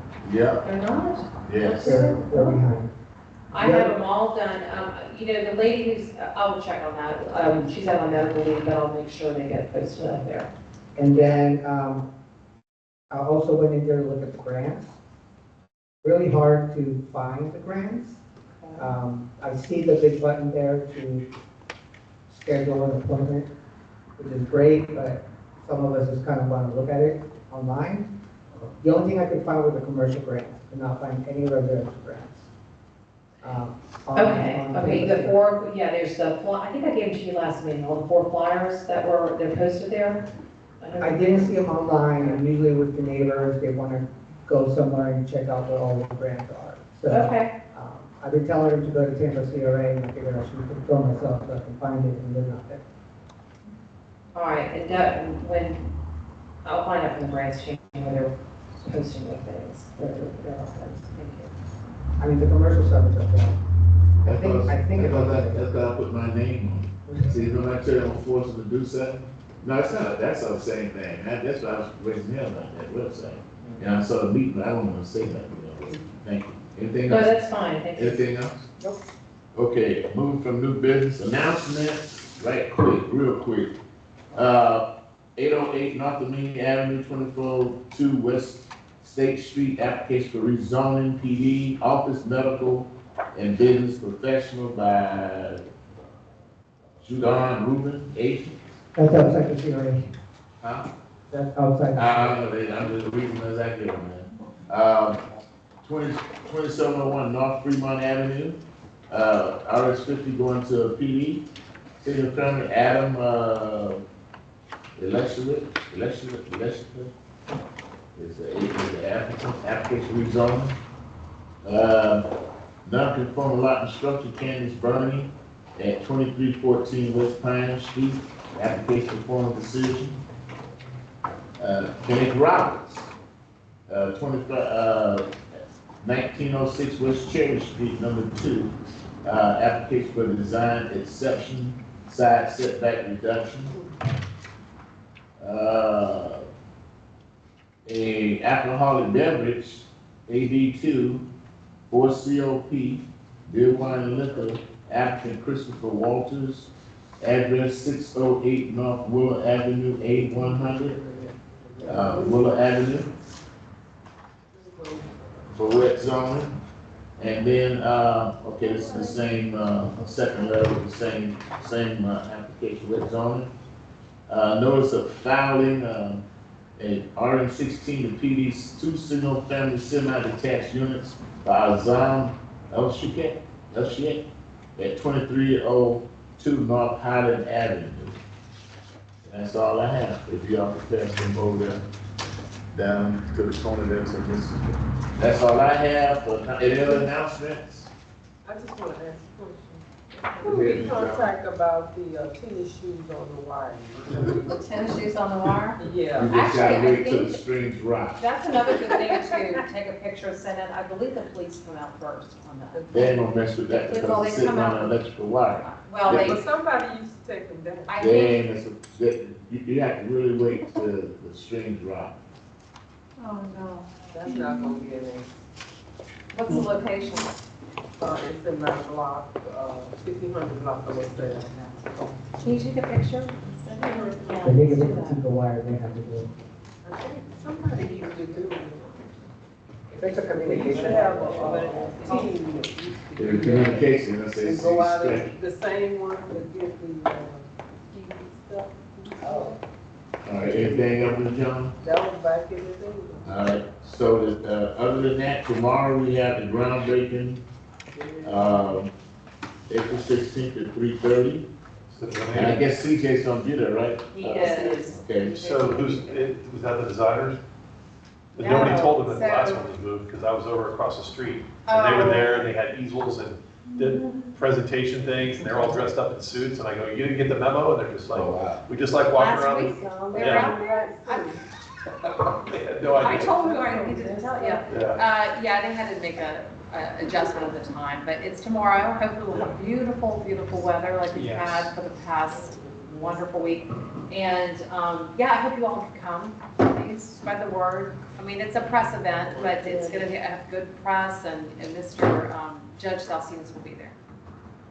and then the meeting on May the 8th for the Saturday board, and our meeting now is gonna be May the 20th, but it's gonna be at Martin Luther King Community Center, correct? Yes, and I have not been out there many, long We time. have, it's an Chris and echo I are gonna chamber. go scout It's it an out. echo chamber, so. We hear it's an hopefully we get echo audio- chamber, The so. audio and the visual straight over there, but matter of fact, we're supposed to have put money, that's what that money's there for. That money is supposed to make that room more adaptable for Okay. us to meet over there. Let's- You know, that was why we put money in the budget for Martin King Center, is that room has always had an audio issue, and we wanted to do something about that. I recall that. If nothing else, going once, going twice, meet this adjourned. Good evening. Sorry for the long, but that budget, they